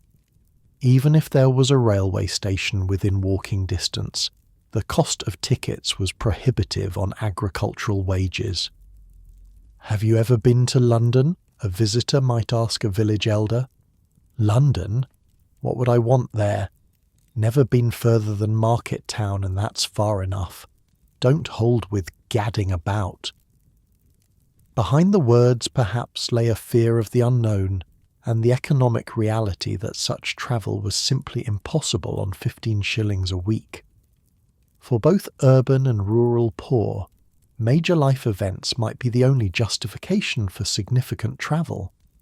Migrating for work, fleeing hardship, or joining family members who had already moved away were common reasons for the working classes to undertake long journeys. The growth of employment in industrial centres drew millions of people from rural areas to towns and cities throughout the Victorian period. These internal migrants often made their journeys in stages, walking as far as they could, then perhaps using a carrier's cart or paying for the cheapest possible train ticket for the final distance. How did you get from Cornwall to Manchester, a new factory worker might be asked. Walked most of the way, took near 3 weeks, slept in barns or under hedges, had just enough saved for the train fare from Birmingham for the last bit. 3 weeks, with your family? Wife and little ones came after, when I'd earned enough to send for them. Took the parliamentary train, cheapest way. The parliamentary train was a result of legislation requiring railways to provide at least some service affordable to working people, usually 1 train per day at a maximum fare of a penny per mile. These trains typically ran at inconvenient times, stopped at every minor station, and offered the most basic accommodation, but they were a lifeline for those who couldn't afford regular fares. Regional differences in transportation were stark. The industrial North and Midlands developed dense railway networks connecting manufacturing centres, while parts of rural Wales, Scotland and southwest England remained relatively isolated. Some remote communities were never connected to the railway network at all, continuing to rely on coastal shipping or road transport well into the 20th century. When is the railway coming to our valley? A Welsh slate miner might ask. Never, likely. Not enough profit in it for the company. We'll keep hauling slate by cart to the coast like we've always done. Even where railways existed, the service varied dramatically. Main lines between major cities saw frequent express trains with the latest comforts. Branch lines to market towns might get only a few trains per day, often using older, hand-me-down rolling stock retired from premier routes. How often does the train stop here? A visitor might ask at a rural station. Tuesday and Friday, market days. And there's the mail train that passes through at 4 a.m, but it only stops if someone's flagged it down. Gender-shaped transportation experiences across all classes. Victorian women face particular challenges when travelling. Concerns about propriety meant that respectable women, especially when travelling alone, had to be constantly vigilant about their behaviour and surroundings. Never enter a railway compartment alone with a single gentleman, advice books warned. Request the guard to find you a compartment with other ladies, or at least with families. Sexual harassment was a real concern on Victorian public transport, particularly in the isolated railway compartments, without corridors or any means of summoning help. Several high-profile cases of assaults on female passengers led to the introduction of communication cords, allowing passengers to alert the guard in emergencies, but these weren't widely implemented until late in the century. Women's clothing complicated travel enormously. The fashionable Victorian lady in the 1860s might wear a crinoline frame supporting voluminous skirts up to 6 feet in circumference. Navigating omnibus steps, railway carriage doors or crowded pavements in such an outfit was a genuine physical challenge. Did you hear about Mrs. Henderson's accident? One lady might ask another. No, what happened? Her crinoline caught in the carriage wheel as she was alighting, dragged her half down the street before the horses could be stopped. She's fortunate to have escaped with only bruises. How dreadful. I always have my footman check my skirts are clear before the carriage moves off. Later Victorian fashions like the bustle presented different but equally challenging obstacles to comfortable travel. Corsets restricted movement and breathing, making the physical exertion of travel more taxing. Heavy layers of clothing were stifling in summer, and still insufficient protection in winter in unheated vehicles. Women's travel was also constrained by social rules about appropriate behaviour and limitations on independent movement. Unmarried women of the middle and upper classes were rarely permitted to travel alone, requiring companions or chaperones. Working-class women had more freedom of movement by necessity, but faced greater physical dangers when travelling.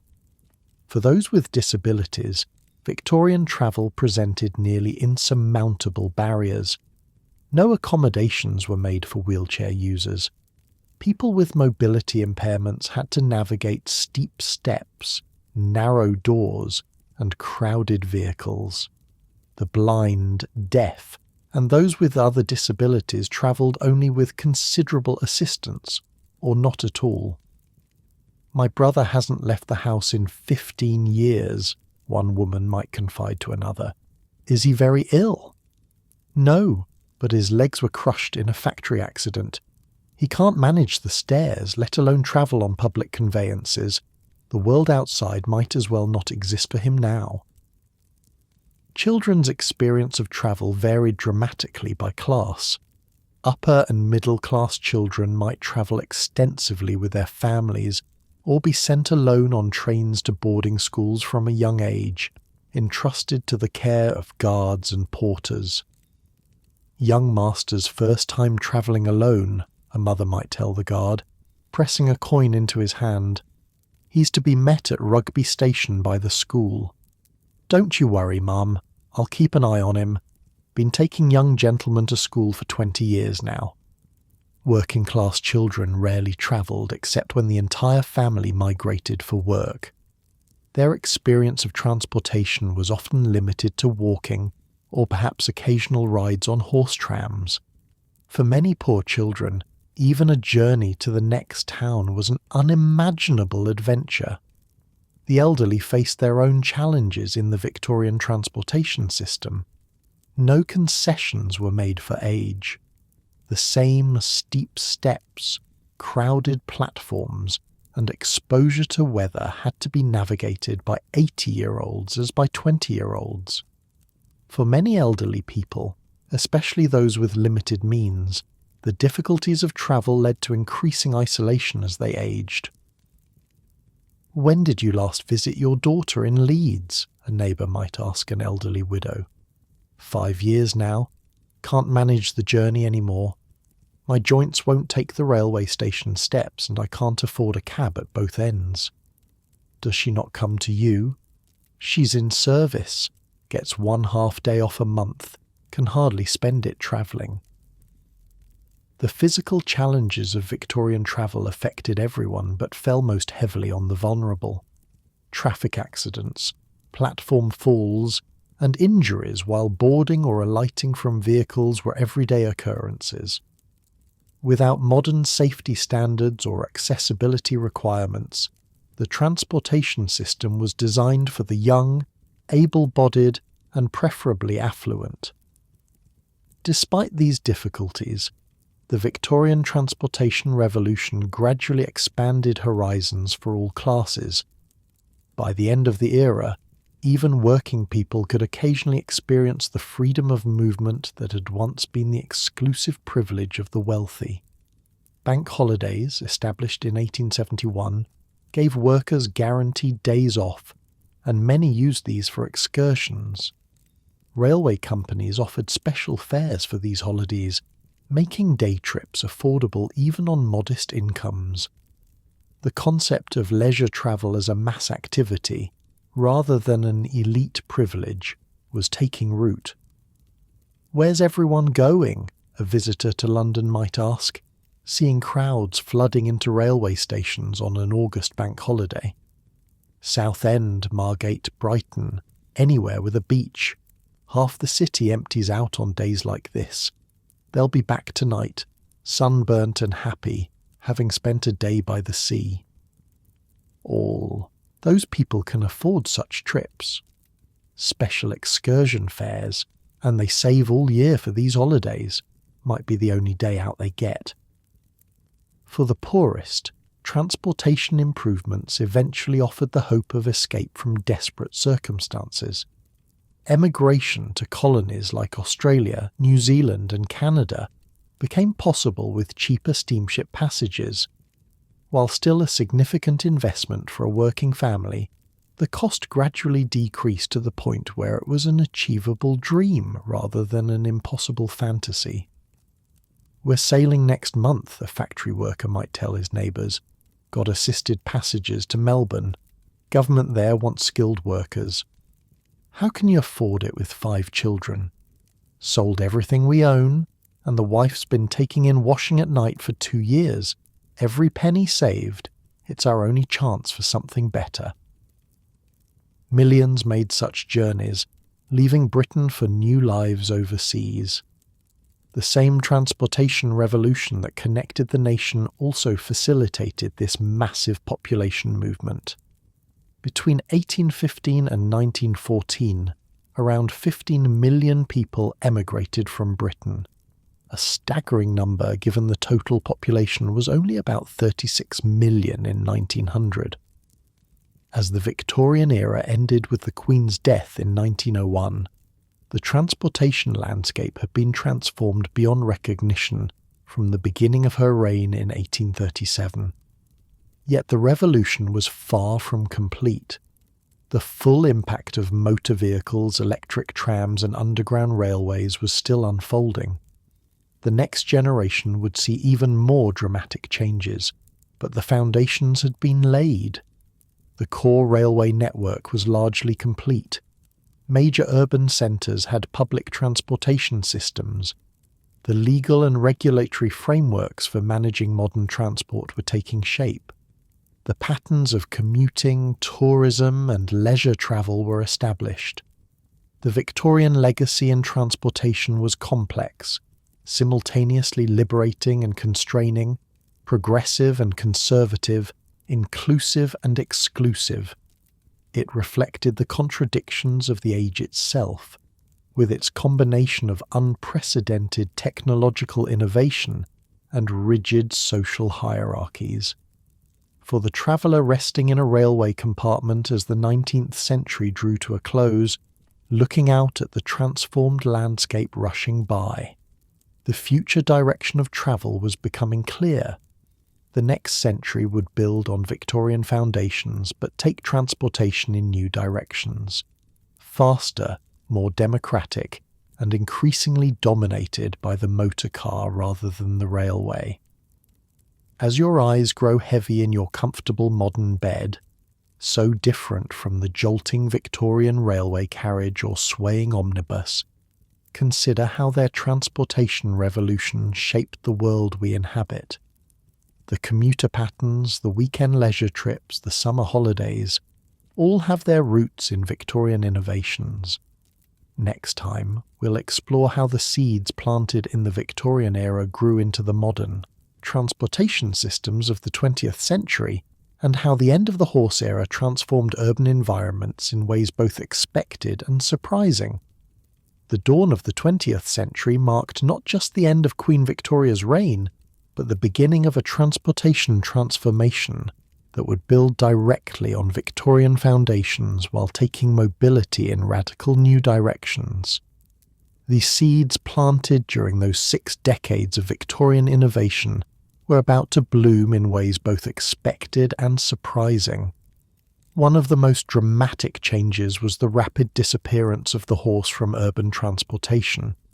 In 1901, London's streets were still dominated by thousands of horses pulling cabs, omnibuses, delivery wagons, and private carriages. By 1920, they had become a rarity, replaced by motor vehicles and electric trams. This transition happened with remarkable speed. In 1903, London had its first motorized bus service. By 1913, just 10 years later, the last horse-drawn omnibus made its final journey through the city.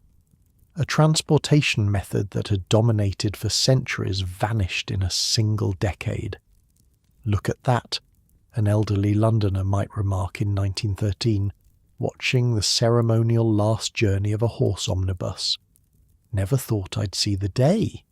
What happens to all the horses now?" "Most already gone to the countryside or the army," his son might reply. "Some to the knacker's yard, I suppose. Progress marches on." Progress, all that noise and smoke. Give me a good horse any day. "You won't have the choice much longer, father." This disappearance of working horses from cities had profound consequences. The most immediate and welcome was the end of the manure crisis. Victorian cities had struggled with the public health nightmare of thousands of horses producing tons of manure daily. The shift to motor vehicles eliminated this particular problem almost overnight. The streets are actually clean, a housewife might marvel around 1915. Remember how we used to have to check our shoes carefully before entering the house?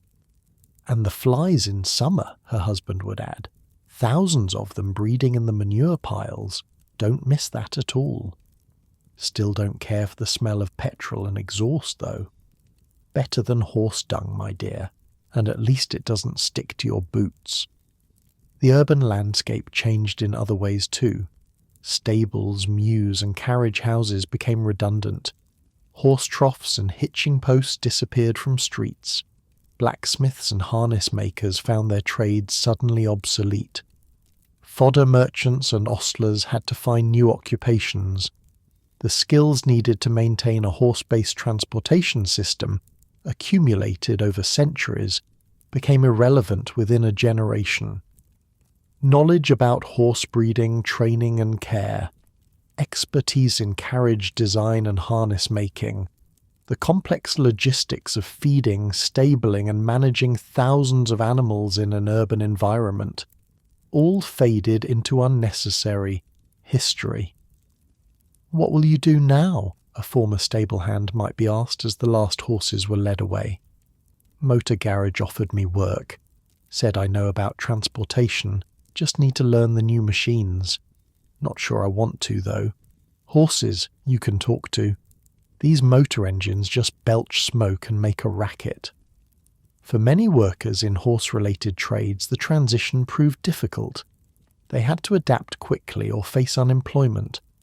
Some successfully transferred their skills. Carriage makers became automobile bodybuilders, for instance. Others found themselves suddenly without a livelihood, their lifetime of experience rendered worthless by technological change. Yet the advantages of motorized transport were undeniable. Motor vehicles didn't tire or fall ill. They didn't need to rest. They could work as long as fuel was available. They were faster, more powerful, and ultimately more efficient than horses for most transportation purposes. The urban soundscape changed dramatically too. The constant clip-clop of thousands of hooves on cobblestones, the jingling of harnesses, the shouts of drivers, these sounds that had defined city life for centuries faded away, replaced by the rumble of engines, the honking of horns, and the screech of brakes. The city sounds different now, an old man might observe. Used to be you could tell who was coming by the sound of their horses. Knew Mr. Phillips had a loose shoe on his left front, knew the brewery dray by its heavy tread.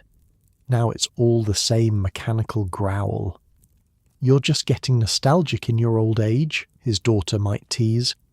You used to complain about the noise of the horses keeping you awake at night. At least that was a living sound. These machines, they have no soul. The smell of the city changed too, from the organic odours of horse manure, sweat, and hay to the chemical smells of gasoline, oil, and exhaust. The transition wasn't necessarily an improvement in air quality, just a different kind of pollution, but it was a profound sensory shift in urban experience. Motor vehicles also changed the pace and rhythm of city traffic. Horses had natural speed limitations. They tired. They slowed on hills. They needed rest breaks. These natural constraints had set the tempo of urban movement for centuries. Mechanical vehicles had different limitations. They could maintain higher speeds for longer periods, accelerate more quickly, and operate continuously if drivers were changed. Traffic patterns had to be completely rethought to accommodate these new capabilities and dangers. Another accident at that same corner, a policeman might report. Third this month. These motorists don't understand you can't take a bend at 20 miles an hour. Anyone killed? Not this time. Knocked over a fruit stand and injured 2 pedestrians. Driver says his brakes failed. They always say that. Truth is they're going too fast for conditions and don't know how to handle the machines properly. Road safety became a serious concern as speeds increased.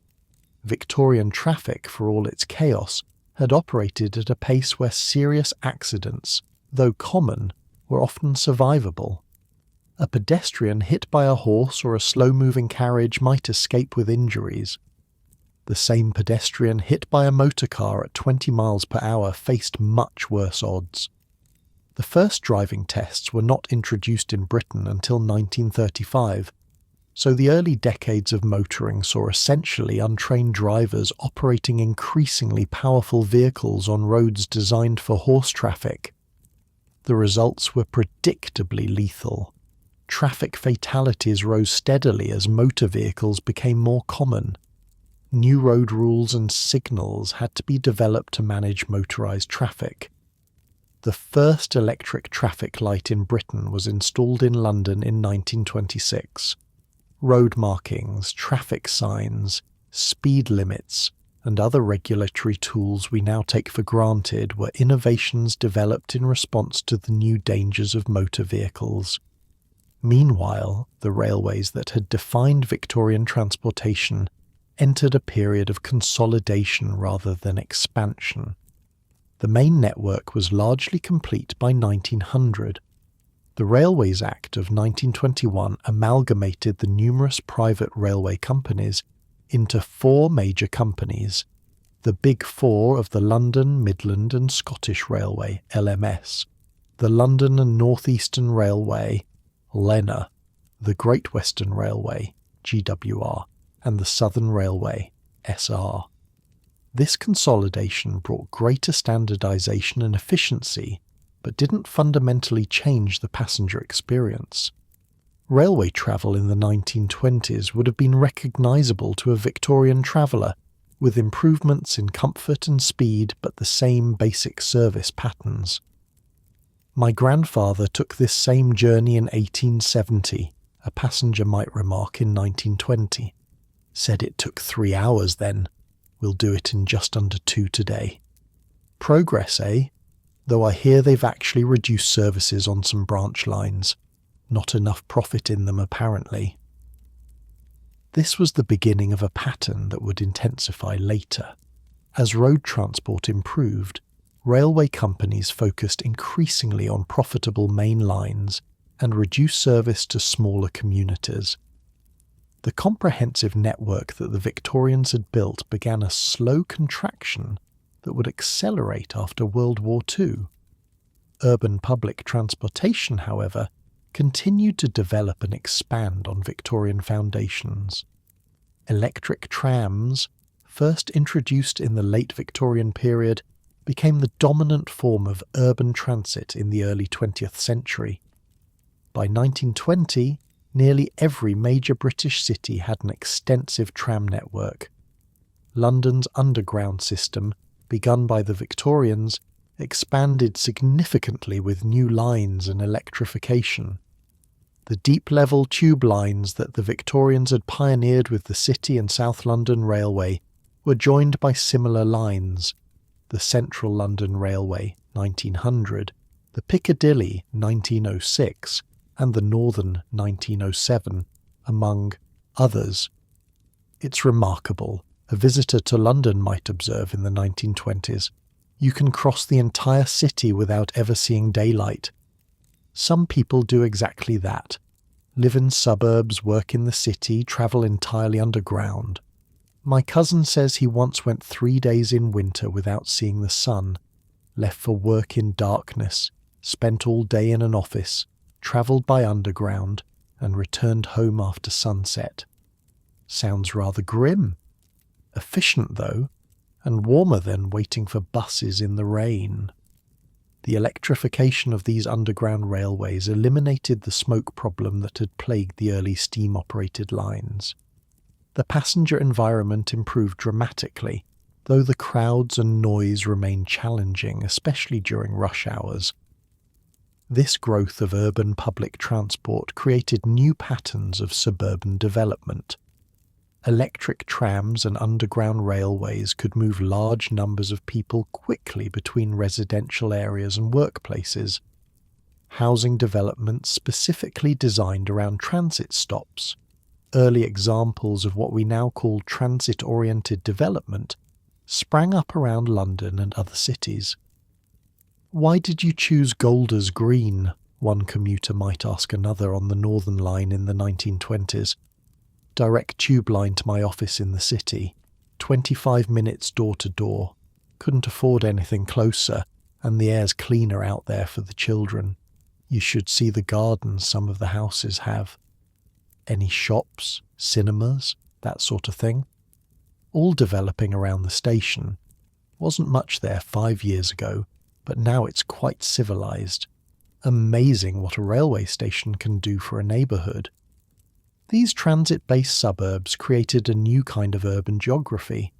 The metropolis as a collection of interconnected villages rather than a continuous urban mass. People might work in one area, live in another, and socialize in a third, using public transport to move between these different spaces. For the middle classes, this period saw the beginnings of mass car ownership, though nothing like the levels that would come after World War II. By the late 1920s, cars were becoming affordable to professionals, small business owners, and the upper middle class. For these early adopters, the automobile offered unprecedented freedom of movement. "Just got the new Morris," a doctor might mention to colleagues in 1925. "Marvellous machine. Took the family to Bournemouth last weekend. Door to door in our own time, no railway timetables to worry about. What about breakdowns? I hear these things are terribly unreliable.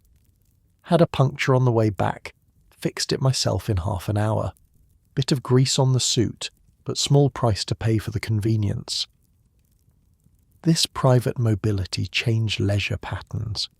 The railway had made seaside resorts and beauty spots accessible, but visitors were still constrained by train schedules and established tourist facilities clustered around stations.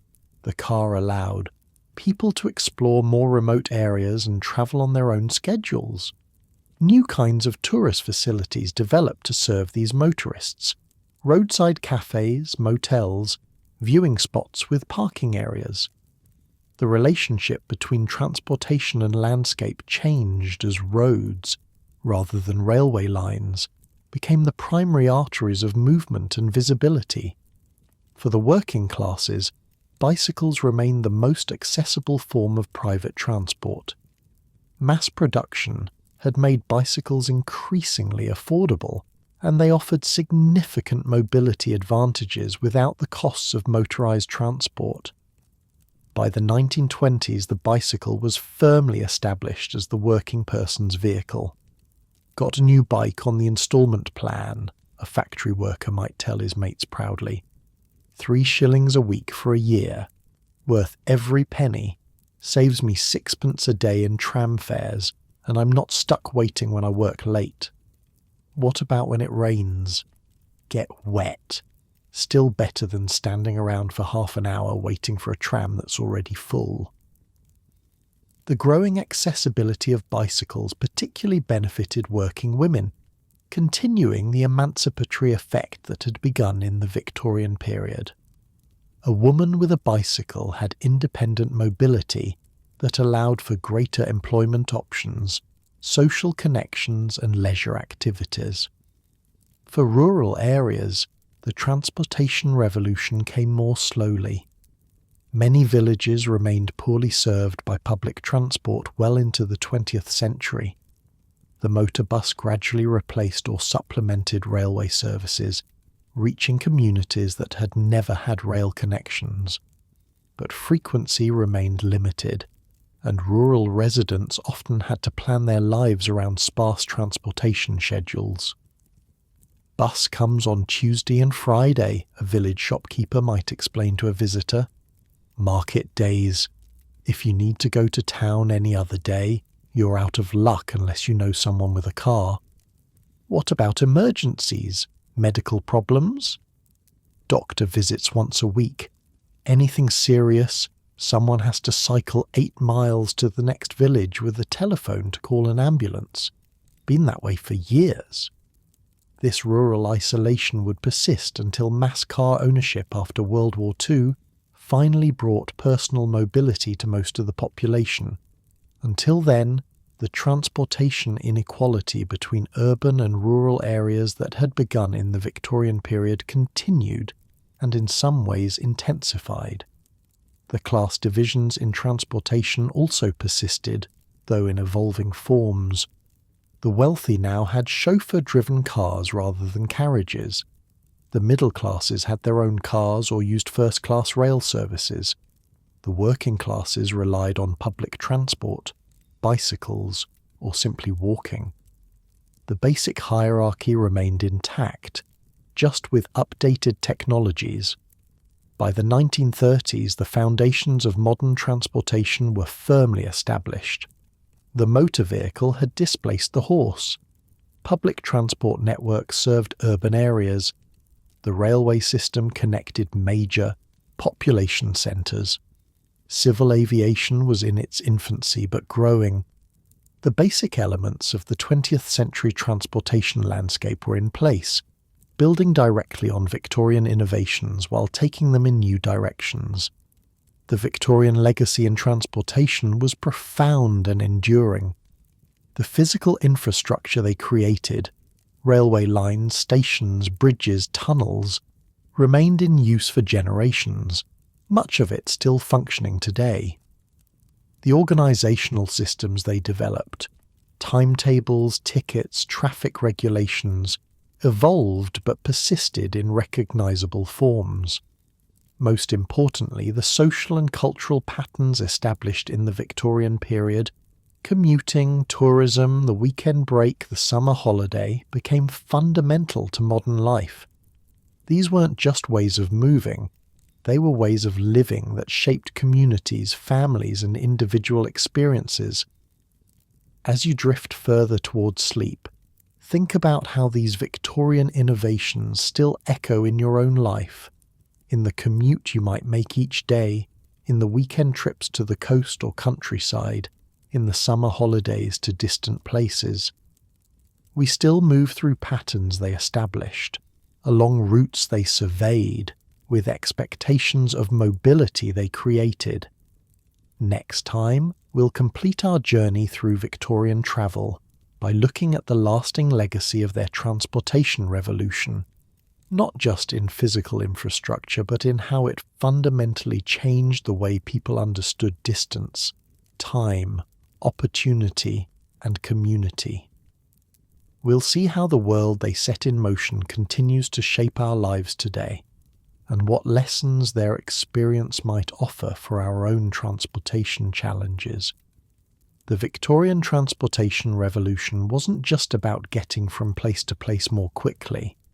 It fundamentally changed how people understood their world, their communities, and even time itself. As we conclude our journey through Victorian travel, let's reflect on the deeper legacies that continue to shape our lives today. Perhaps the most obvious legacy is physical. The Victorians built to last. Their infrastructure was engineered not just for their immediate needs, but for generations to come. Railway stations like St Pancras in London, Waverley in Edinburgh, or Lime Street in Liverpool still stand as monuments to Victorian ambition and engineering skill, handling millions of passengers each year. The railway network they created remains largely intact as the backbone of Britain's transportation system. While some branch lines closed in the 20th century, most main routes follow alignments surveyed and built by Victorian engineers. When you travel by train between major British cities today, you're likely riding on tracks laid during Queen Victoria's reign. My grandfather helped build this viaduct in 1873. An elderly man might tell his grandson while watching a modern high-speed train cross a Victorian stone structure. He'd be amazed to see trains like that, using it, but not surprised it's still standing. They built things properly in those days. How long did they expect it to last? 100 years, they reckoned. It's been nearly 150 now and still going strong. Not many things we build today will be around that long. Underground systems in London and Glasgow operate through tunnels dug by Victorian labourers. Bridges designed by Victorian engineers still carry modern traffic. Canals built for commercial transport now serve leisure boaters. The physical imprint of Victorian transportation decisions remains etched into the landscape, a daily presence in modern life. But beyond this tangible legacy lies something more profound, a transformation in how people experienced and understood the world around them. The Victorians fundamentally altered humanity's relationship with distance and time. Consider how the railway changed the mental map of Britain. Before railways, distance was understood primarily through the time needed to travel. A place 20 miles away might be a day's journey. Different locations existed as islands of experience separated by the time and effort required to reach them. Railways collapsed these distances, creating a new kind of geography based on network connections rather than physical proximity. Places with good railway service became closer than physically nearer locations without it. Railway junctions gained importance beyond their size. The map of Britain was redrawn in the public imagination according to railway timetables. "Where's Swindon?" a child might ask in the 1880s. 77 miles from London on the Great Western Line, would come the reply. An hour and 40 minutes by express train. Not in Wiltshire, or near the Thames. The railway had become the primary reference point for location. This railway-centred understanding of geography persisted well into the 20th century, only gradually being replaced by a road-based mental map as automobile use increased. Even today, our sense of distance remains shaped by transportation networks rather than pure geography. We think of places as a 2-hour drive, or on the direct train line, rather than in terms of miles. The Victorian transportation revolution also transformed the experience of time. Before railways, most communities followed local solar time. Noon was when the sun reached its highest point in that specific location. This meant that time literally varied from town to town across the country. Railways made this variation untenable. Timetables required standardization. By the 1840s, railway time based on Greenwich Mean Time was being imposed across the network and gradually became the standard for the entire country. Local time was erased by the demands of the transportation system. The precision of railway schedules also changed how people understood and valued time. Minutes mattered in a way they never had before. Being on time became a moral virtue rather than a rough approximation. The pocket watch, once a luxury, became essential for anyone who used trains regularly. My father gave me this watch when I started my first job. An office worker might tell his son in the 1920s. Said a man who misses trains misses opportunities. I've set it religiously every Sunday for 30 years. Is it really that important to be exactly on time? Miss your train, miss your connection, miss your meeting, miss your chance. The world runs on schedules now, boy. Railways taught us that. This time discipline, first imposed by railway schedules, gradually permeated all aspects of society. Factory whistles, school bells, and church clocks synchronized communities.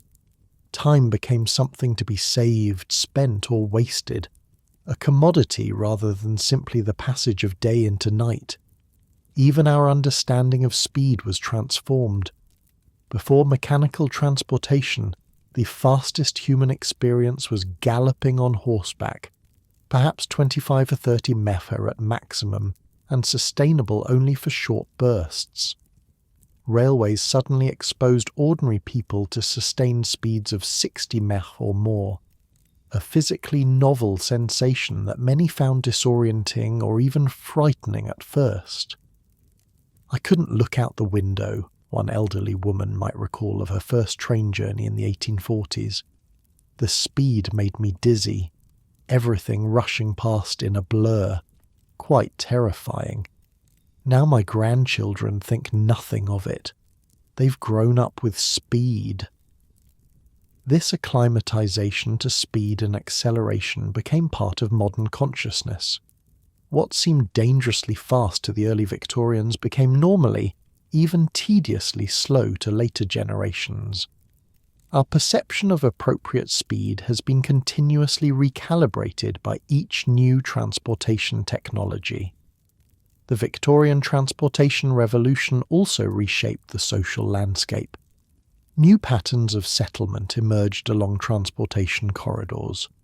The suburb, neither urban nor rural, but a new form of community dependent on mechanized transport, was essentially a Victorian creation that would dominate 20th century development. The physical separation of home and workplace, once exceptional, became normal for millions. The daily commute, now such a defining experience of modern life, began with Victorian trains and trams carrying workers between residential neighbourhoods and employment centres. My great-grandfather lived above his shop, a commuter might reflect while waiting for a train in the 1950s. My grandfather walked to the factory. My father took the tram. Now I drive 20 miles each way. Each generation lives further from work than the last. This increasing separation created new kinds of communities, organised around transportation modes rather than traditional geographical or occupational bonds. Commuter suburbs, dormitory towns and bedroom communities, places defined primarily by their transportation connections to employment centres, became characteristic features of the modern landscape. The Victorian transportation revolution also transformed leisure and tourism.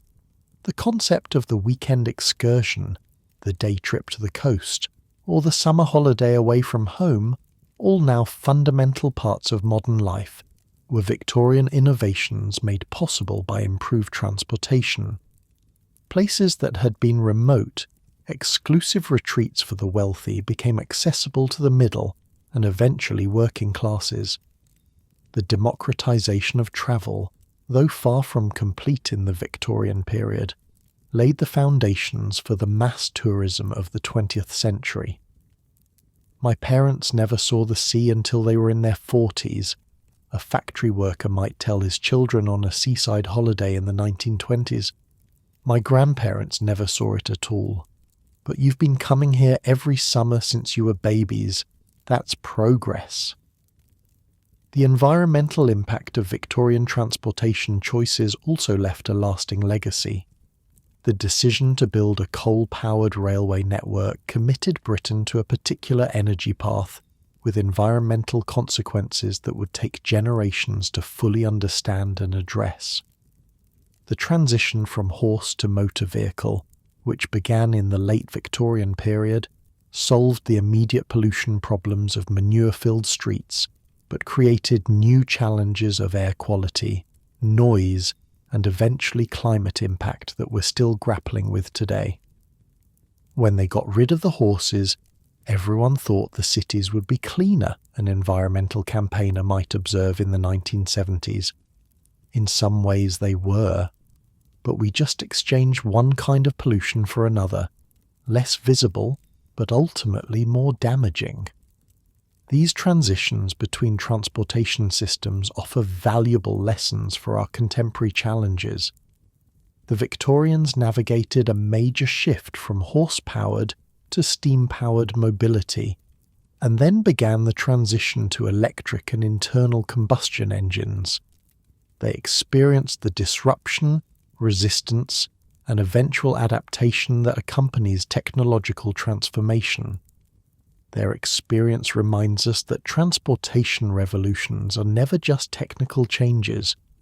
They reshape communities, create winners and losers, alter social relationships, and establish new patterns of life that persist long after the initial innovation. The Victorian transportation revolution also reveals the powerful role of inequality in shaping access to mobility. From the beginning, transportation options were sharply differentiated by class. First, second, and third-class railway carriages physically embodied the social hierarchy.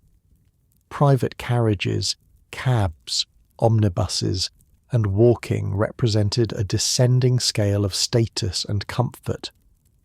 While technologies improved and cost gradually decreased, making some forms of travel more accessible, the basic pattern of transportation inequality persisted.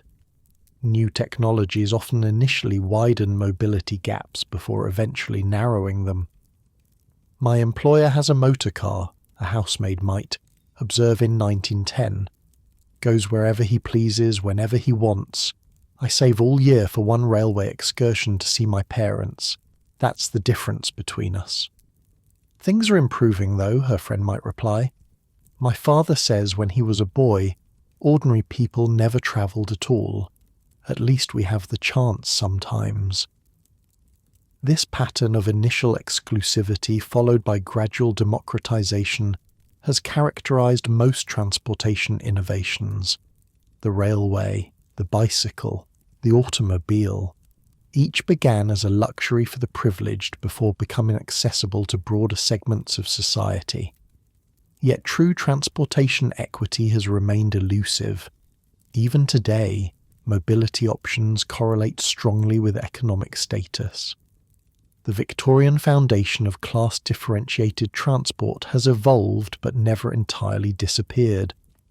Perhaps the most profound legacy of the Victorian transportation revolution was how it changed people's sense of possibility. Horizons expanded, opportunities multiplied. The world became simultaneously larger in terms of the accessible area and smaller in terms of travel time. For someone born in a Victorian village, the psychological impact of suddenly being able to travel 50 miles in an hour, to visit places previously known only by name, to see sights once described only in books, was transformative. It fundamentally altered what seemed possible in a human lifetime. "My grandmother never went more than 10 miles from where she was born," a woman might remark while boarding a flight in the 1960s. "My mother's first big journey was a day trip to London on the railway when she was 16. Now I'm flying to America for a week's holiday." Each generation's horizons expand. This expanding sense of what's possible, this broadening of mental landscapes, this opening of opportunities, these might be the most significant and enduring legacies of the Victorian transportation revolution. They changed not just how people travelled, but how they imagined their lives and their place in the world. As we conclude our journey through Victorian travel, it's worth reflecting on how these patterns established in the 19th century continue to shape our experiences today. The commuter on a crowded train, the family in a car heading for a weekend break, the tourist boarding a flight for a distant holiday, all are living out variations of mobility patterns pioneered by the Victorians. We still struggle with many of the same challenges they faced: balancing convenience with environmental impact, managing the social effects of transportation technologies, ensuring equitable access to mobility, adapting to the psychological and cultural changes that new transportation options bring. The Victorians didn't solve these problems. Indeed, they created many of them. But their experiences offer valuable perspectives as we navigate our own transportation transitions. They remind us that how we move through the world shapes not just our physical environment, but our social relationships, our economic opportunities, and even our understanding of time and distance. Their story is not separate from ours, but continuous with it, the earlier chapters of a narrative that continues to unfold. The tracks they laid, both literally and figuratively, still guide our journeys today. As you drift towards sleep, comfortable in your bed, while carriages no longer rattle past on cobblestone streets, and horses no longer clip-clop through the night, remember the Victorians who experienced that now vanished world. Their journeys, crowded, chaotic, but transformative, laid the foundations for how we move today. Their world of steam and iron, of breakthrough speed and revolutionary connectivity, might seem distant from our digital age.